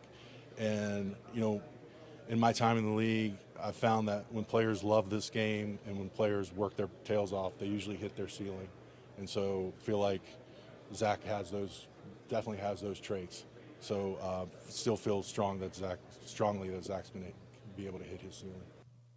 So what do you think? Zach Wilson going to hit his ceiling if he tries hard and loves football enough? Yeah. Is he ever going to make it to that number 2 overall status? Well, I think the only chance he has is what they're doing right now. If they marched him out again as the starter, I think he's toast. And look, we said the same thing with Sam. I mean, Sam was clearly shell-shocked. He needed a minute to sit in the back, and Matt Rule said, no, the Jets, I got him. And he stuck him right back in the fire, and we saw what happened to him. I think Zach is kind of the similar situation. Now, I don't think the scenarios were the same. I think Sam Darnold had the worst offensive line in football for 3 years, no wide receivers, 2 different coaches, no quarterback coach. Zach Wilson had the opposite. He had fucking 4 quarterback coaches, and granted, maybe they're not that experienced, but there was a different scenario going on. But I think the result is very, very similar, though. For whatever reason, they were in their head. They could no longer play. Their feet are off. Their timing's off. Their mechanics, they're just really off, and they know how to play the position. So something happened. I think the only chance Zach has really is to pull him from the starting lineup, sit him down. I wouldn't even put him at number 2, man. I wouldn't. And I think if they do, it's a mistake. Bring him back to number 3. Get a guy that if Derek Carr or whoever goes down, they can run in there and win a game. Not that we have to watch this kid, and do that whole thing again. This season, Zach shouldn't see the ball or the field. If that happens, Ryan, I think, why can't he's fucking 20? What is he, 23? You know what I mean? Yeah, he's like the second youngest kid in the second youngest quarterback in the NFL, or maybe it was the second youngest starter at the time. I don't know. I'd have to go back and look there. Let's see. Next, of course, he's got a shot. Yeah. Yeah. I mean, obviously. All right. So this next one's a doozy of a question from. I was supposed to see Josina Anderson, not Rosina Anderson. But it says, I know you were talking about you're okay with acquiring a quarterback, whether it be by trade or what have you. When you think about the amount of compensation that it took to acquire quarterbacks like Deshaun Watson and Russell Wilson, and what you have, and what have you, what is your philosophy, your thought process on that amount of compensation, particularly in comparison to quarterbacks on an excessive on excessive amounts. So he's talking about, or they're talking about monster contracts and the amount of picks and everything that you have to give up. So here's what Joe Douglas had to say about that. That plays a big factor in terms of trades, and so I feel like we've tried to live by the mantra, right player, right price, and the compensation plays a huge part in that price. And so, when we're looking to make a decision like this for the Jets, we're going to try to do something that helps us both short term and long term.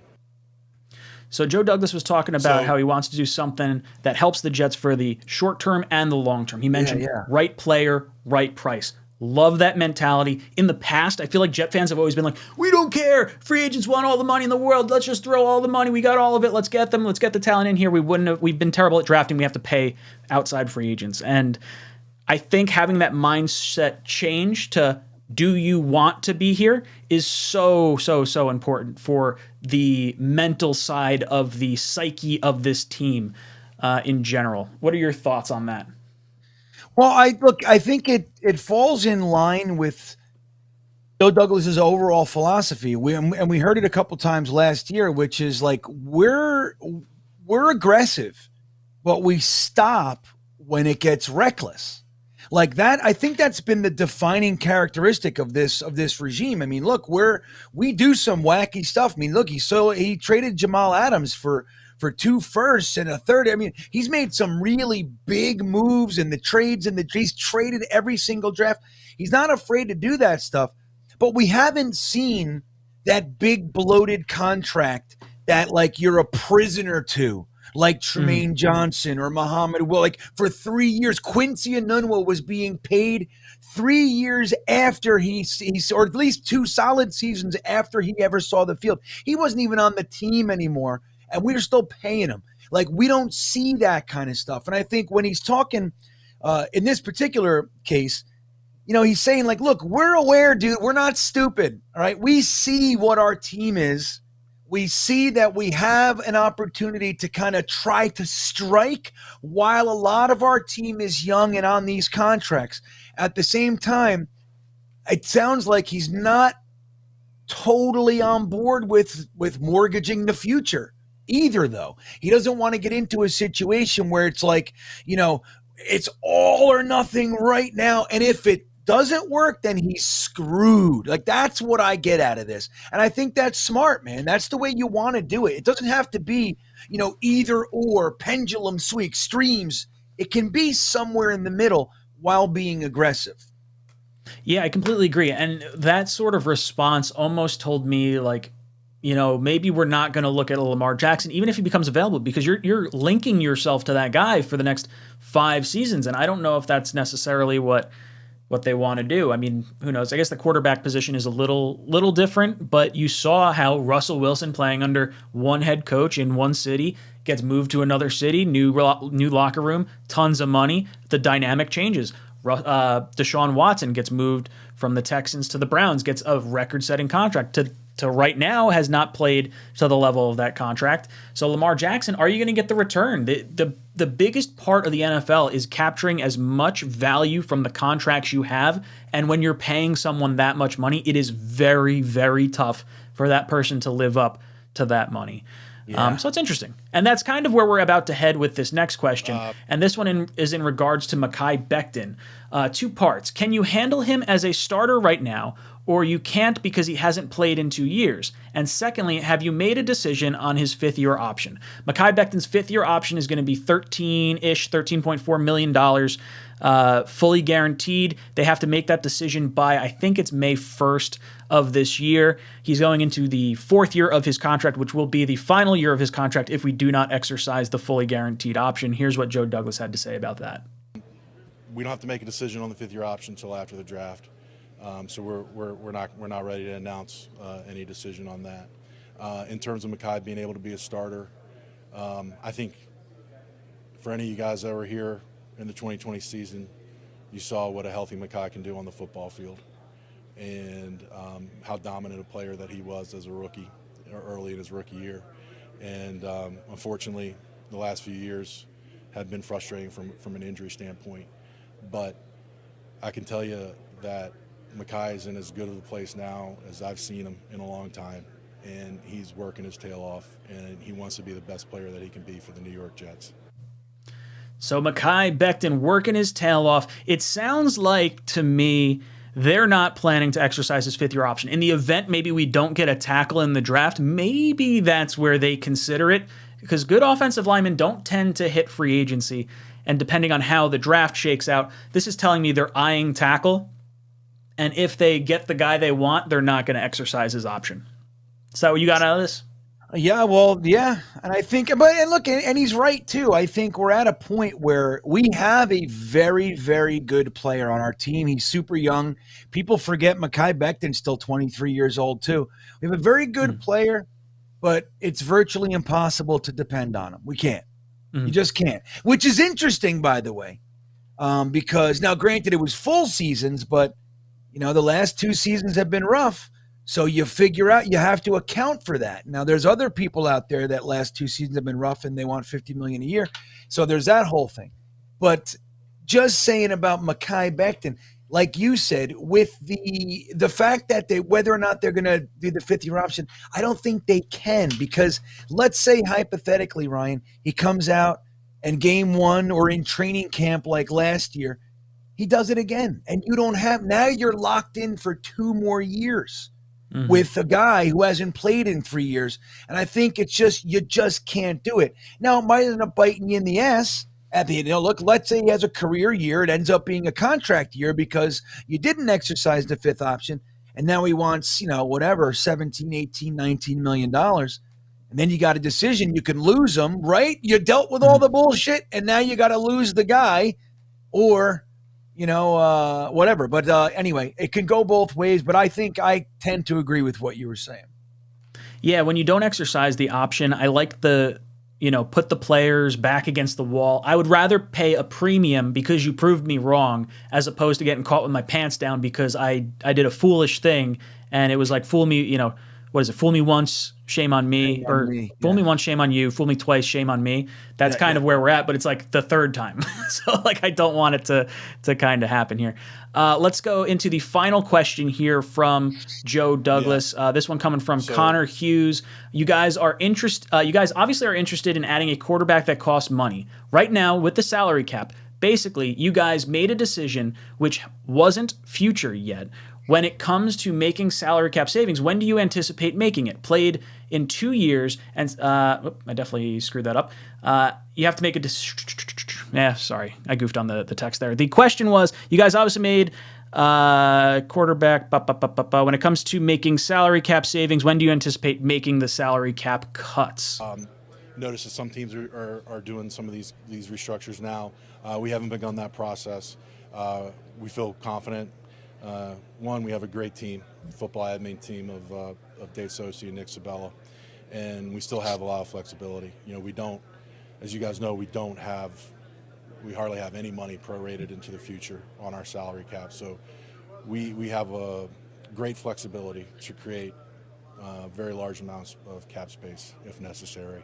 So we've had some initial discussions about the avenues of doing that. But I don't anticipate that happening until after the combine.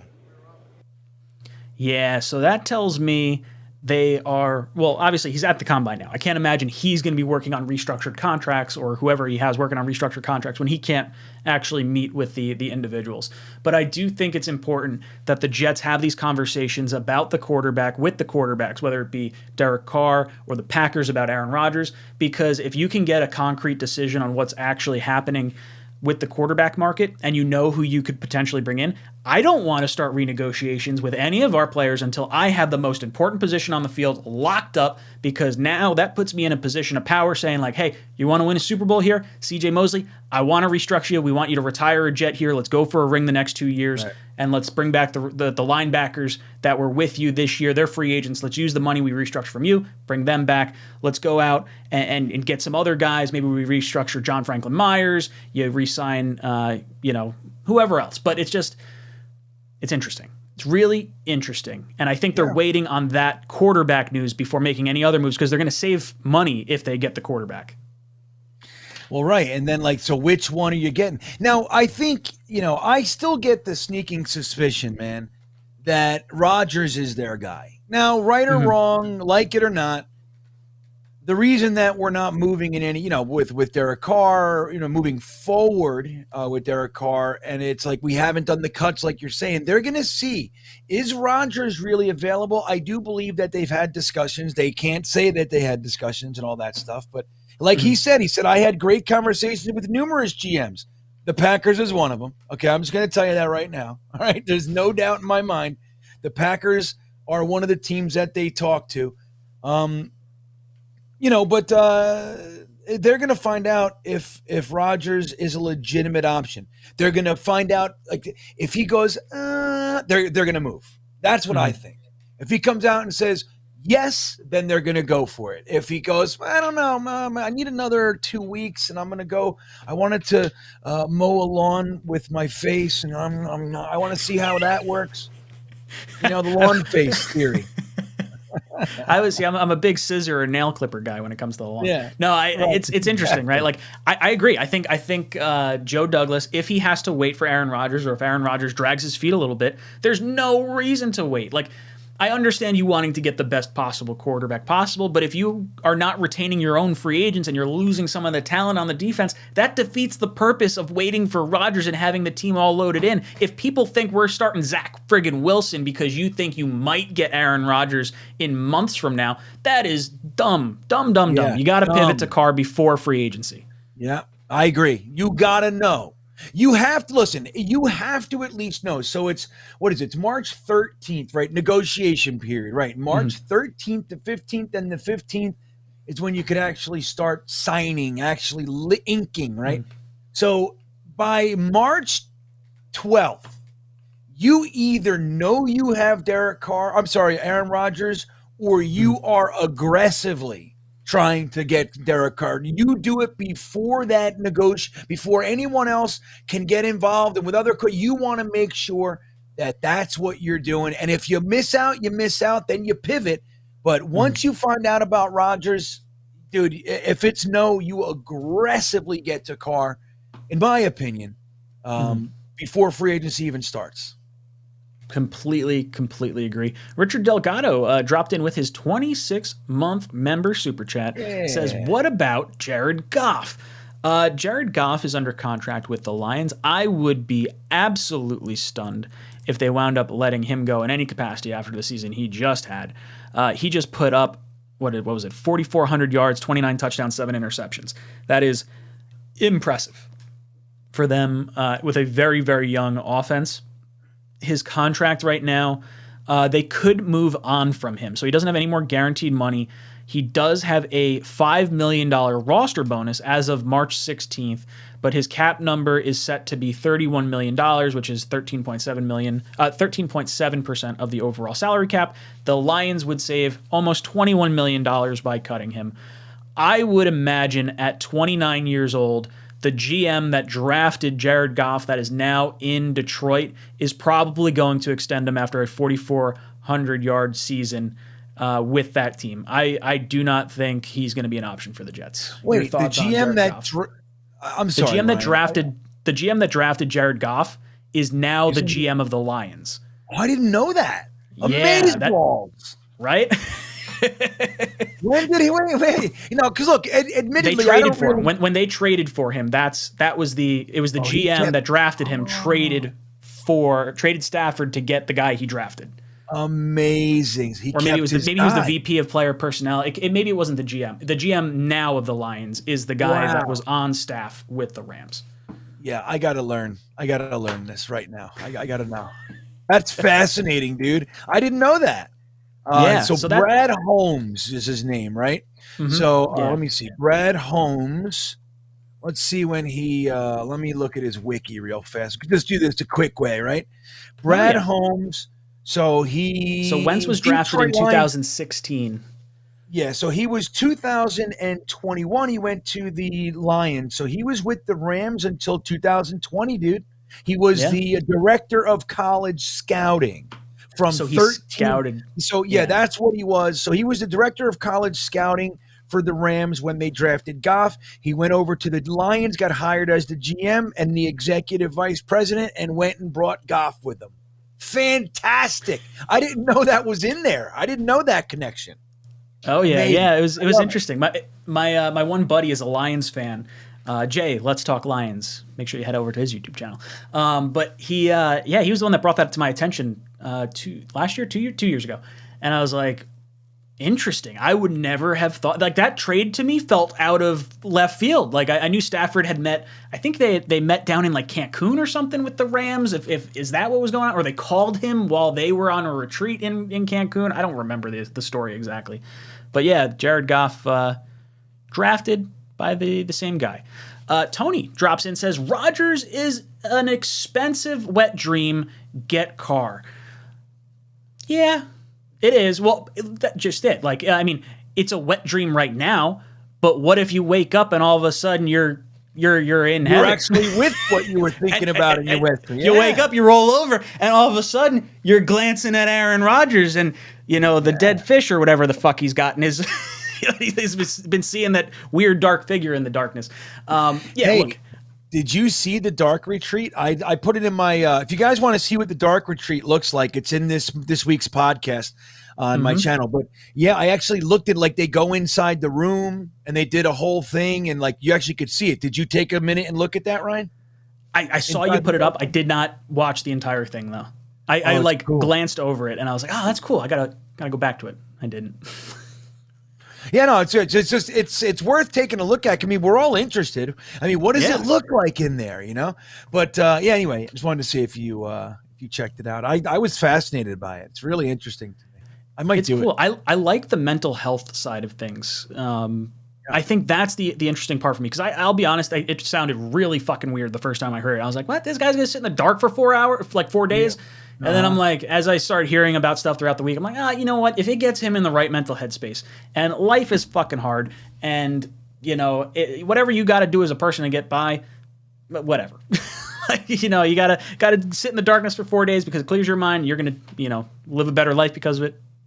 Gravy, do it, dude. Yeah. Well, think about it. You have and the video that I watched about it. The human body has 11 million bits of stimuli per second, 10 million of which are through the eyes per second. So think about if you could remove all that stimulus, all of it, for an extended period of time, what are you left with? Who are you? Who is that person? We don't even know.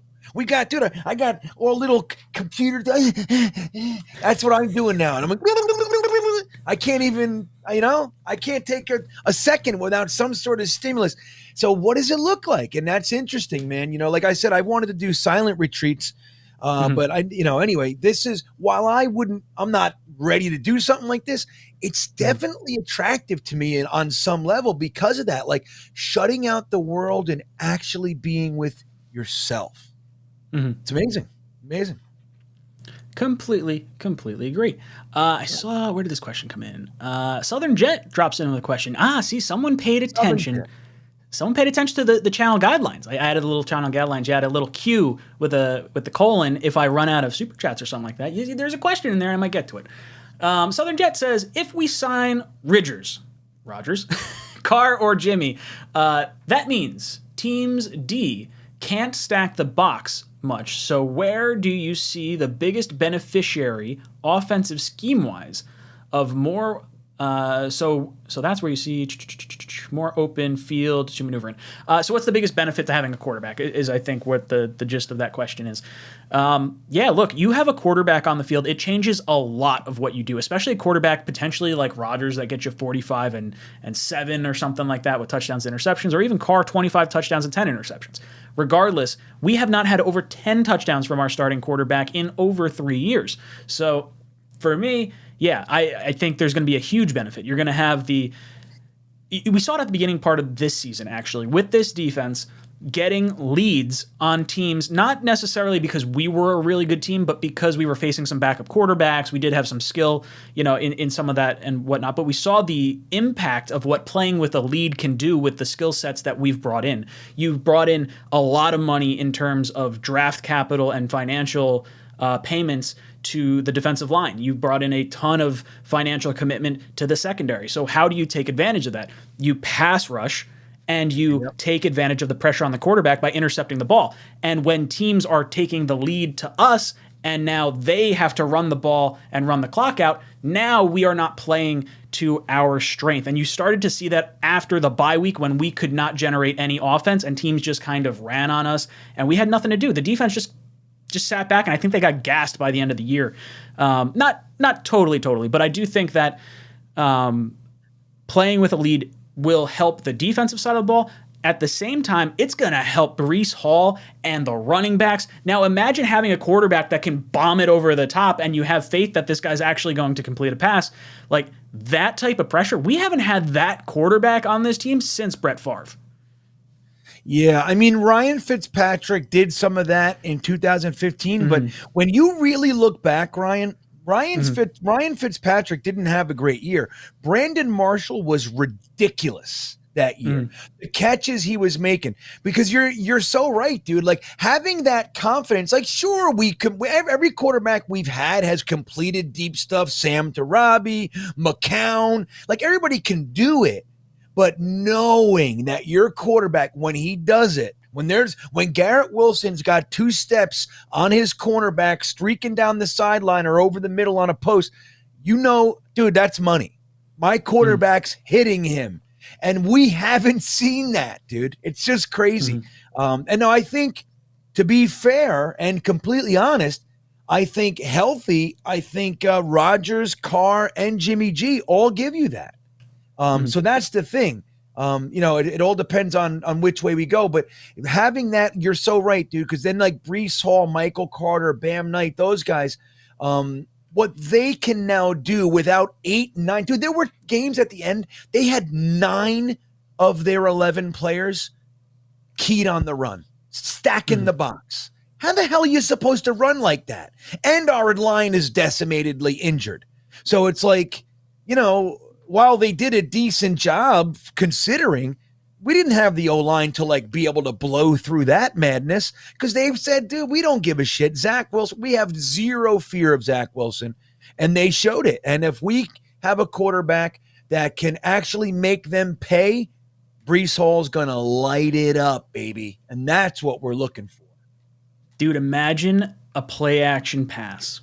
You have Breece Hall or some type of RPO where it's like, oh no, Breece is about to get the ball, and now all of a sudden you bomb it over the top to the 6'3" speed demon coming back, having himself a comeback year in Denzel Mims. That's my dream. I want Denzel Mims to be catching like a streak right down the field. The excitement we had on draft day, I want to feel that again. Yeah, that's what I want. That was a great day, man. It was a great pick. Those first 2 picks. They were the right picks, right? They were the right. I shouldn't say the right, but I'll let you finish in just a second because I heard something really cool the other day, and it was like there's something to be said for making a bad pick at the time of selection and making a good pick with bad results. I think both Denzel Mims and Mekhi Becton and Zach Wilson were all good picks at the time that wound up being bad, not bad picks at the time. Now, you can argue, Wirfs for Becton, I guess, but we needed a left tackle. So why would you draft the right tackle when you wanted to move him over to the other side? Like there were thought processes involved there. But Green Bean, I want to hear your thoughts. No, I completely concur, dude. I mean, that's the thing. Like the picks, this was the difference with Joe Douglas, okay, from where we were coming from. The previous 2 GMs, and even to some degree 3, Mike Tannenbaum did this as well. But Idzik and Maccagnan for 6 straight years were completely lost on positional value, who the right player was for the team. Remember, Mike Maccagnan didn't even allow the scouts to talk to the coaching staff. So like we were completely divided. We picked the wrong positions. Like we weren't just making bad picks. We were picking the wrong position. So to see Joe Douglas come in here, and like you said, you could have argued that Wirfs was a better pick. And look, we talked about it that night. That was the first night that we were live for the draft together. And we all thought it's going to be Wirfs. He's the safer pick, but Becton's kind of more exciting, and he's the true left tackle. And he went with the left tackle. It made perfect sense. It was a swing for the fences for his first pick. The fact that he's injured, of course, it makes the pick look like it's bad results, but he's still 23, so we don't know. But the same thing with Denzel Mims. Now, you can argue I think we were at 48, and we traded back to 59. You can argue when he traded back, Claypool, Van Jefferson, and another guy, I forget who it was, were still there. So that's the thing, like when you look at the trade, Joe Douglas is saying, I'm going to get one of these receivers. I have them rated all kind of in the same pocket. I'm going to take the 2/3 that he got for it or so from Seattle, I think it was. And then I'm going to get one of these guys. So the logic is there, although the argument could be made, hey, you should have just taken Van Jefferson. But I don't know if that's necessarily the case either, because, again, left tackle, big, strong wide receiver made so much sense, and it was the first time that we'd seen that in a long time. That's why it was so refreshing, even if they never make it, Yeah, absolutely. And that's coming from, the Sam Darnold years of he doesn't have the offensive line, he has no weapons, so, we're going to go out and we're going to get the best ones at that spot. And I think they tried to do that. RJ McPott hops in, says, interesting option. If Rodgers or Carr is gone, Matt Stafford. The Rams seem to be having a silent fire sale. Where's your rank on Matt Stafford as an option if available? I don't know. Let me just. I would say no. I think he's got back problems, if I'm not mistaken. So he's 35 years old. He's going into his 35-year-old season, I guess. His option is guaranteed. I don't know what that necessarily means as of March 17th. They can't even move him. He's got a massive contract. He's there for the next 2 years. That would if they tried to trade him pre-June 1st, they're hit with a $54 million dead cap hit, RJ McPott. So that's not going to be a possibility. Stafford's going to be a Lion. Or not a Lion, a Ram. Let's see. We got Tigo dropping in with a question. Tigo says, not for the Jets. What surprise quarterback becomes available this offseason that no one expected to become available, and why is it Dak Prescott? Ooh, this is a good question. And I do think Dak Prescott is an interesting one. I don't know how the money would work out because he definitely has a weird they'd have to maneuver a little bit to make it work. So if Dak gets traded pre-June 1st, the Cowboys would lose $9 million in salary cap space. He's going into the not the final, but the last year of his guaranteed money. So let's see, where are the Cowboys at in cap space? So right now the Cowboys are sitting at $7 million below this, or $7 million above the salary cap. I think it's possible. You could always make the numbers work out. You just restructure a contract, you wind up moving the guy. But Dak could be one that happens. Dak was someone that I would have loved to get in free agency when he was, possibly heading that direction. But seeing how he's played in Dallas, he's been on the big stage. He's played fine, but he had a good offensive line. He had great running backs. He's got great receivers. He's got a fantastic defense. And he couldn't get it done. As much as he would probably be the best quarterback we've had in a very long time, I'm kind of out on Prescott. I think if there were a surprise trade, he might be the one, because I do think that there's, maybe a little distaste for him right now. What about you? Do you think how do you feel about Dak Prescott? And is there another quarterback that you think might get traded? I feel the exact same way, and you outlined it perfectly. It's not just like when you look at Carr. We're looking at Carr and all the shit he's overcome to have a 4,000-yard season. Dak Prescott, you're looking around at this team dude, that's every quarterback's wet dream. The defense, the running game, the wide receivers, the offensive line, the tight ends. It's he's got everything, and he's not all that effective, dude. It's not bad. He's not terrible. But I don't love Zach, or I don't love either one. I don't love Zach and Dak. Freudian slip. But I don't love Dak Prescott. I'd be really concerned, you're going to give up something for him. You do know if they're trading him, that's a dump. Like that's what they're doing. They're dumping his contract and whatever. So I don't know. They'd have to throw in maybe what's the guy's name? Parson. Micah Parsons. Yeah, throw that guy in. Trade us Dak Prescott and Micah Parsons. We'll give you a first. That's right. I'll give you Zach. Zach. Trader Joe got you. Yeah, I'll give you Zach. You give me Dak and Micah Parsons. How's that sound? But another quarterback. I don't know, Ryan. Maybe Sam Darnold will be on the block. What do you think? He's available, Sammy boy. Oh, maybe. So a contract that I thought might be able to get moved. It's a little weird, but I don't think it makes sense because he's injured, and I don't think you can actually trade him. And it's Kyler Murray is sort of the outside the box person that maybe could get moved. Basically, he has a $36 million guarantee that kicks in on the 10th day of the league year this year. So if you're the Cardinals right now, like the cap hit's not bad. He's missing, 3/4 of the season, half the season, whatever it is. Is there a situation where the new head coach, who they had a tough time hiring because of Kyler Murray, do you think there's any thought process in maybe moving him? I don't know. I know it would be selling low because it's an injured quarterback. I don't know if you could even move him because he's not going to be able to pass a physical.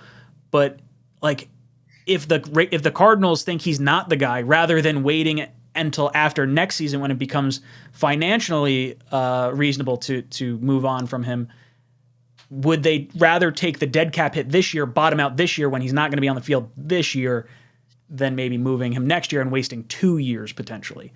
I don't know. I think it's less likely, but if I had to think an outside the box situation, maybe that's it. I would not want any part of Kyler. I don't like him at all. I think when you have to put in a study clause into a contract, you should not be offering that contract. Dude, they just gave it to him too. That dude, the ink is still wet. You know what I mean? Bad. Dude, so bad. Let's look at it. So it's a 5-year, $230 million contract, including a $29 million signing bonus, $189,500,000 guaranteed, with an annual salary of $46.1 million. I would say that is what we call an albatross, and if he can't make it there, then they're stuck with him, in my opinion. Unless all you need is one, right, Ryan? You need one GM to go, you know what? I can do it. And so maybe, but generally I think that, dude, they just gave him this and it doesn't look very good. And I think they're going to be stuck with him. And he's got a torn ACL on top of it all. Jeesh, that's a mess up there. That's such a bad contract. I don't I don't like Kyler Murray. He's the one quarterback I think in the NFL that I don't care what it is. If they're like, hey, we'll trade him to you for a 7th round pick, I don't want him. I think he completely undermines your entire organization. I don't think he's the guy you want as the highest paid dude on your team. Yeah, I mean, look, I never loved Kyler Murray in the first. I don't really have that strong of feelings toward him one way or the other. So it's not like he's a guy who bothers me specifically. I've been rooting against him the whole time because I didn't want Cliff Kingsbury to succeed. So there's that, you know what I mean? So I've been rooting against him, but I never thought he was all that impressed. Like he's talented, super crazy athletic, all those things. But I always kind of waited for it to pop, and it did every year. And I don't think too many people are all that blown away. He's 6 foot even, right? Something like that. He's small. And look, now he's got the ACL, and I don't know, man. I don't know. I think that he's not necessarily attractive right now. And the Cardinals put everything they had into that guy. And, dude, they gave him more toys than anybody else in the league, man, in my opinion. They went out and got him anything he needed, anything he wanted.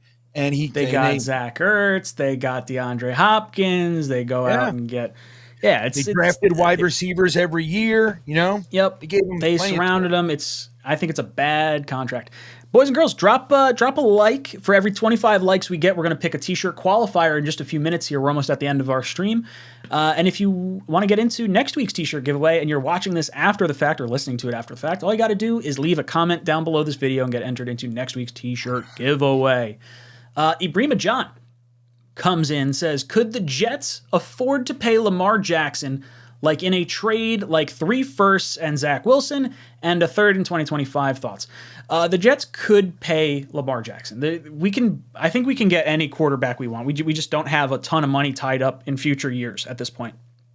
The issue with Lamar for me is obviously you're giving up the equivalent in this case. Let's forget Zach Wilson. Let's forget the 3rd round pick in 2025.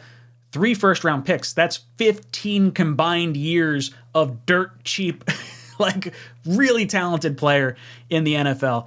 And you're giving up 60 or 50, let's call it $50 million a year to Lamar Jackson, which, when compared to, let's say, like a Derek Carr, is an extra Carl Lawson player that you're without. So you're talking now 4 players at a lot of, not a whole lot of money, but a lot of good players by bringing in Lamar Jackson.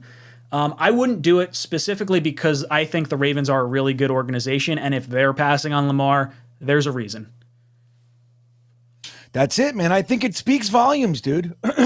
Like, you have to look at the people who know him best are drawing a line in the sand, okay? Mm-hmm. And it's not like they're kind of this loose cannon operation. It's not the Raiders. It's not the Browns. You know what I mean? It's not the Jets. It's true. The Ravens. You know what I mean? It's the Ravens, dude. They are fiscally responsible. Like they're very well run and coached for that matter. And they're saying no. You know what I mean? They're saying no.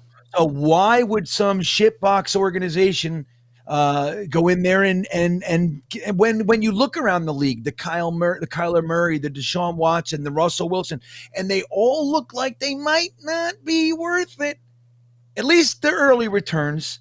I think it's kind of silly to just bypass and ignore all those warning signs, namely way up at the top, the fact that the Ravens are drawing their line. I think that you got to pay attention to things like that.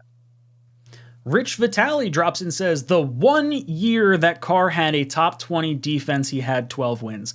Yeah, Derek Carr, and not to mention, like, they talk about the Raiders' success or lack thereof under Carr. He broke his leg in the second to last game that year. So he doesn't play in the end of the game he was in, and he doesn't play in the following game.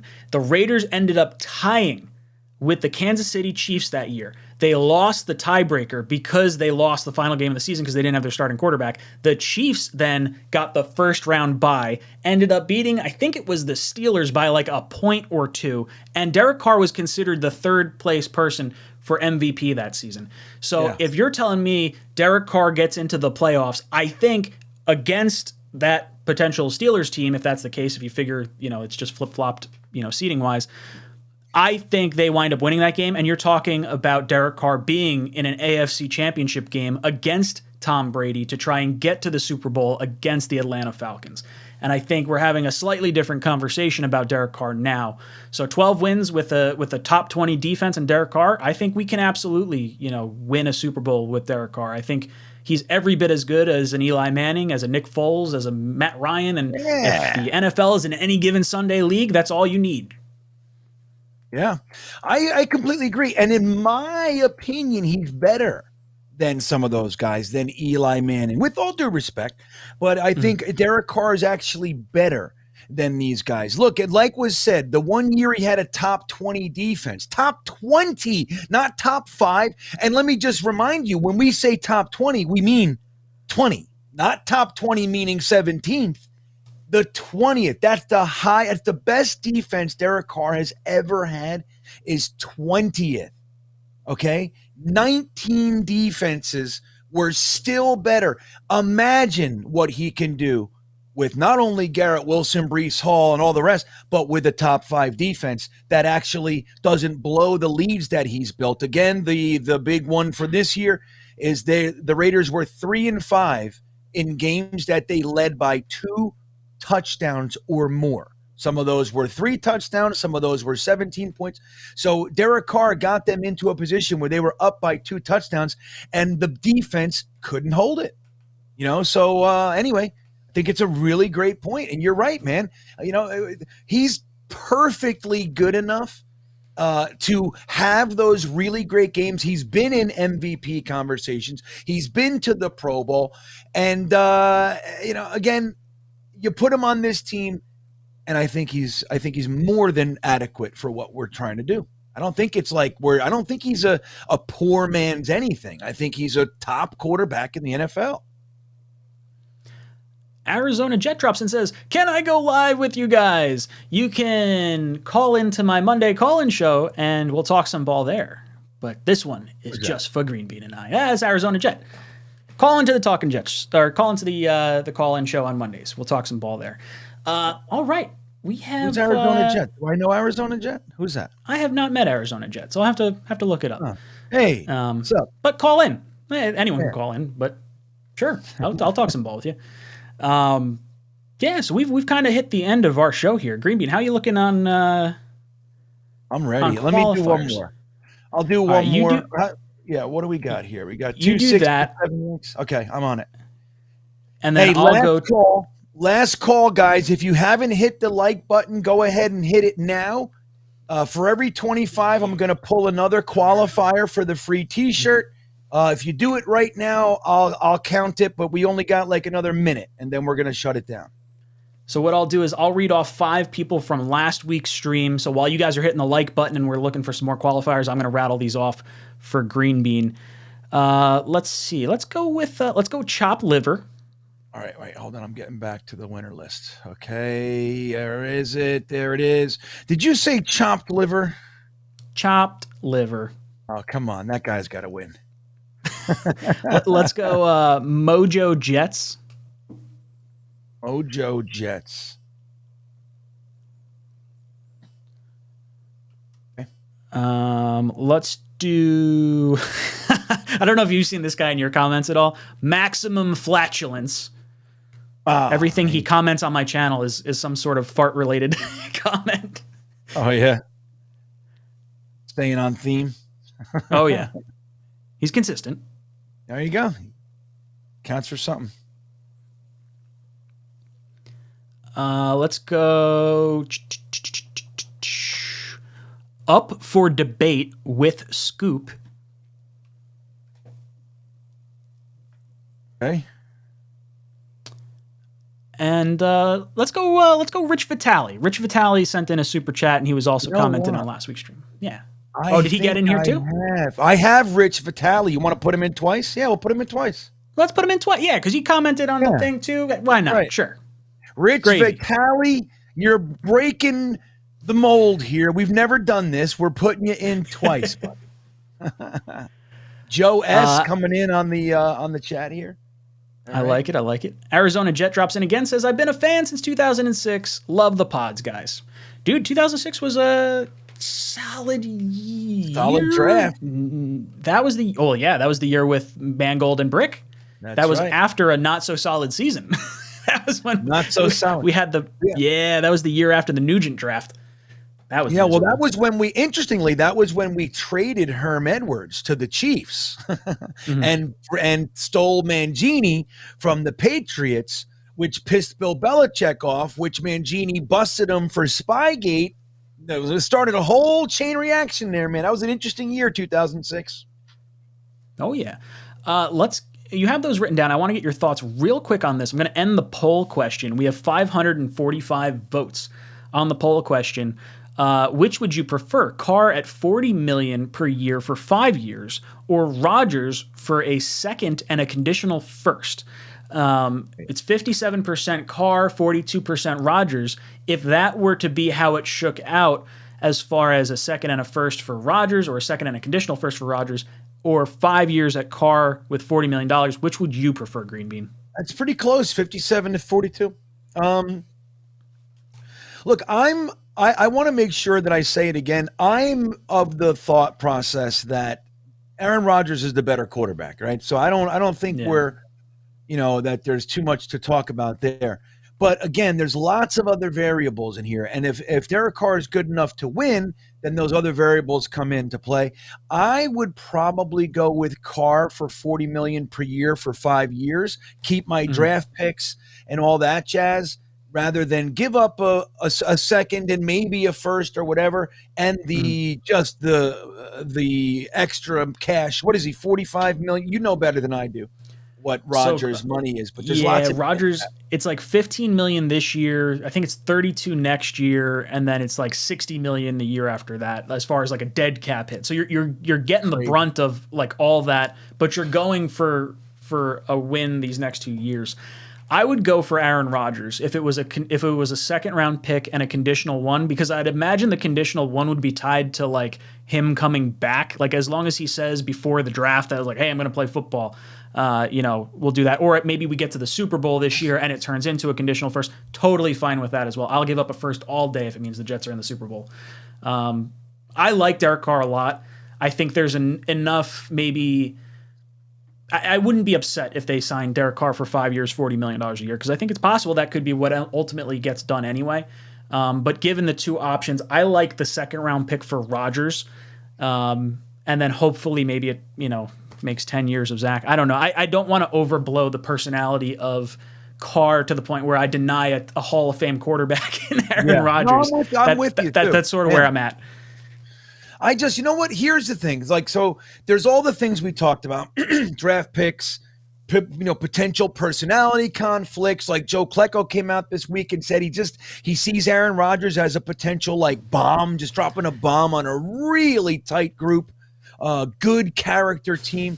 So there's all that potential, whether or not it happens. But then the other thing that concerns me, and I hear it talked about a little bit, but it's the idea that the max is 2 years, you're getting them, but what if after 1 year, now we're the Packer fans, we're wondering if he's going to stay, and he decides to retire.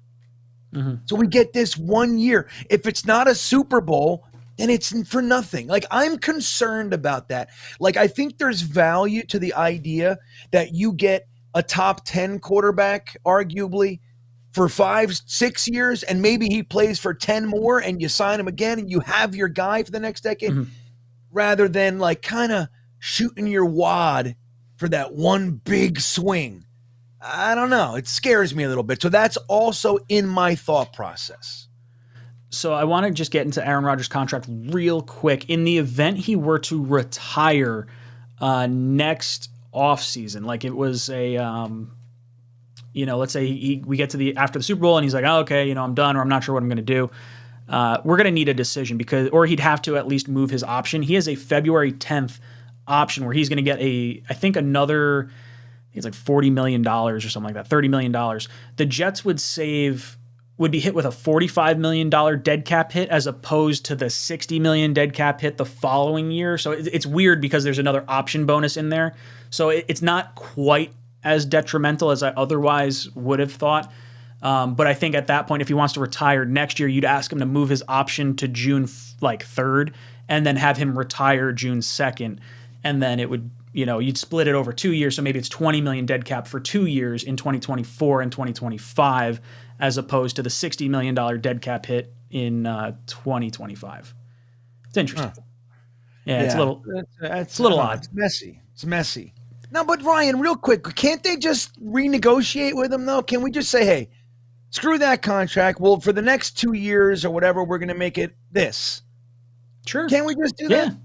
Yeah. I mean, I don't see why not. I mean, the only thing that you'd have to probably guarantee is the same-ish amount of money as long as he's playing. So, I mean, if there were cap numbers that were structured a certain way, the bigger issue with me is the $60 million dead cap at the end of the contract. Like, if he wants to sign a 10-year deal, we can take $10 million cap hits let's call it 6-year deal beyond the 2 years, and you get $10 million cap hit, for those years or whatever, then sure. But I guess that won't work because then he'd have to not retire, and then he's not going into the Hall of Fame for even longer.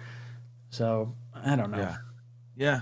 I mean, again, like I'm clearly, I know that the Rodgers people don't hear me saying, I think Rodgers is the better quarterback. I would be incredibly excited if we got him. They don't hear me saying that because they only hear me saying that I think Carr's better. It's not what I think. I said, when you look at this, you know what I mean? When you look at the situation and the potential for it to go ass backwards on you, Aaron Rodgers brings a lot of that, dude. He brings a lot of noise that I'm a little nervous about. That's what it is. And it's expensive and draft picks and everything else. You know what I mean? I'm kind of hoping he wants to come back, but he says he doesn't want to be traded. And that's sort of like, not that I'm hoping for that to happen because it would be very exciting to see him trot out onto the field week 1, but like I've almost talked myself into like Derek Carr because of like the love of the personality, and I'm at a weird point. I just want it over. All right, we've reached the end of our stream here. Let's do this. We've got some odds or evens to take care of for our t-shirt qualifiers. Do we have everyone? We have over 300 likes. Oh yeah, we got everybody. All right, 3, 2, 1. That's a 4. Evens. All right, here we go. Even. So Duncan McLean is out. Jose Moya is out. Julio Rivera, you're out. Sorry. Eric's Life 500 is out. Rob DeMob is that's funny. I wrote it down. I didn't read it like that. That's fun. Yeah. Rob DeMob.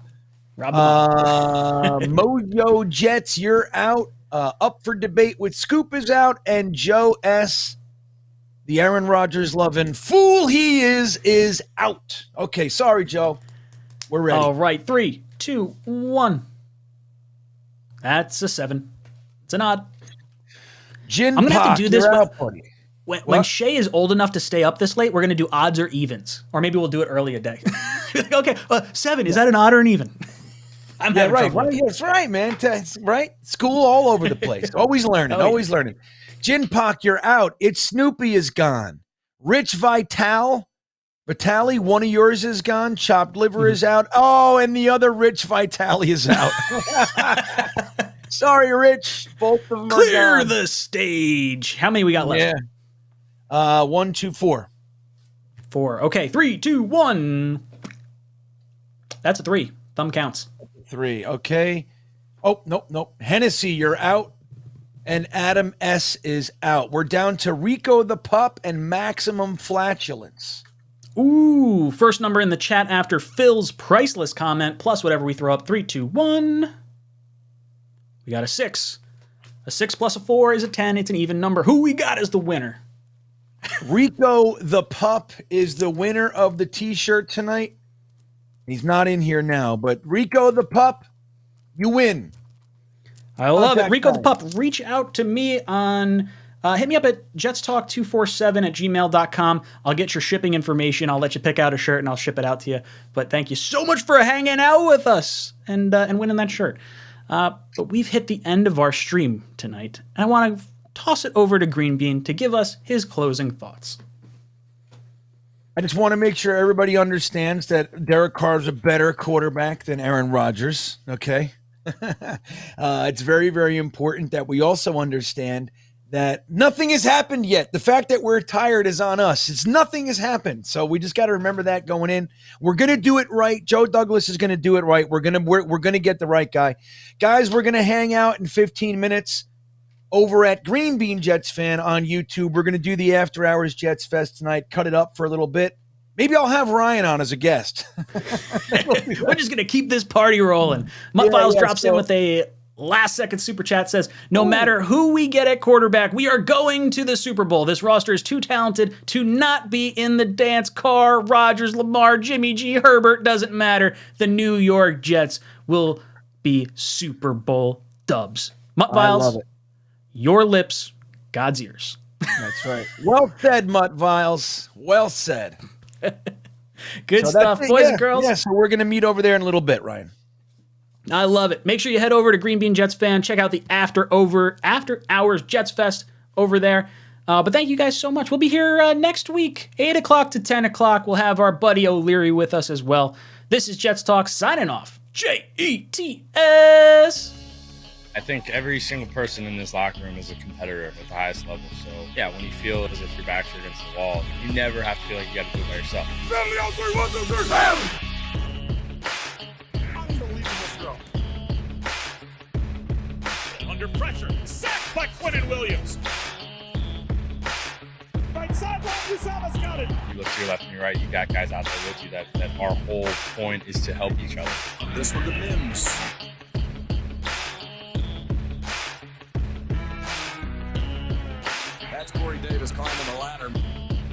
be able to go out and lead these guys, just to know how hard these guys work and how important it is to them, and then you get that chance to lead them. Everything that happened that needed to happen for us, it almost felt like kind of like a sign, like give it like a second chance almost. Gets extra pushes, running left. Maybe a little extra life to breathe into the locker room. Touchdown, Jets.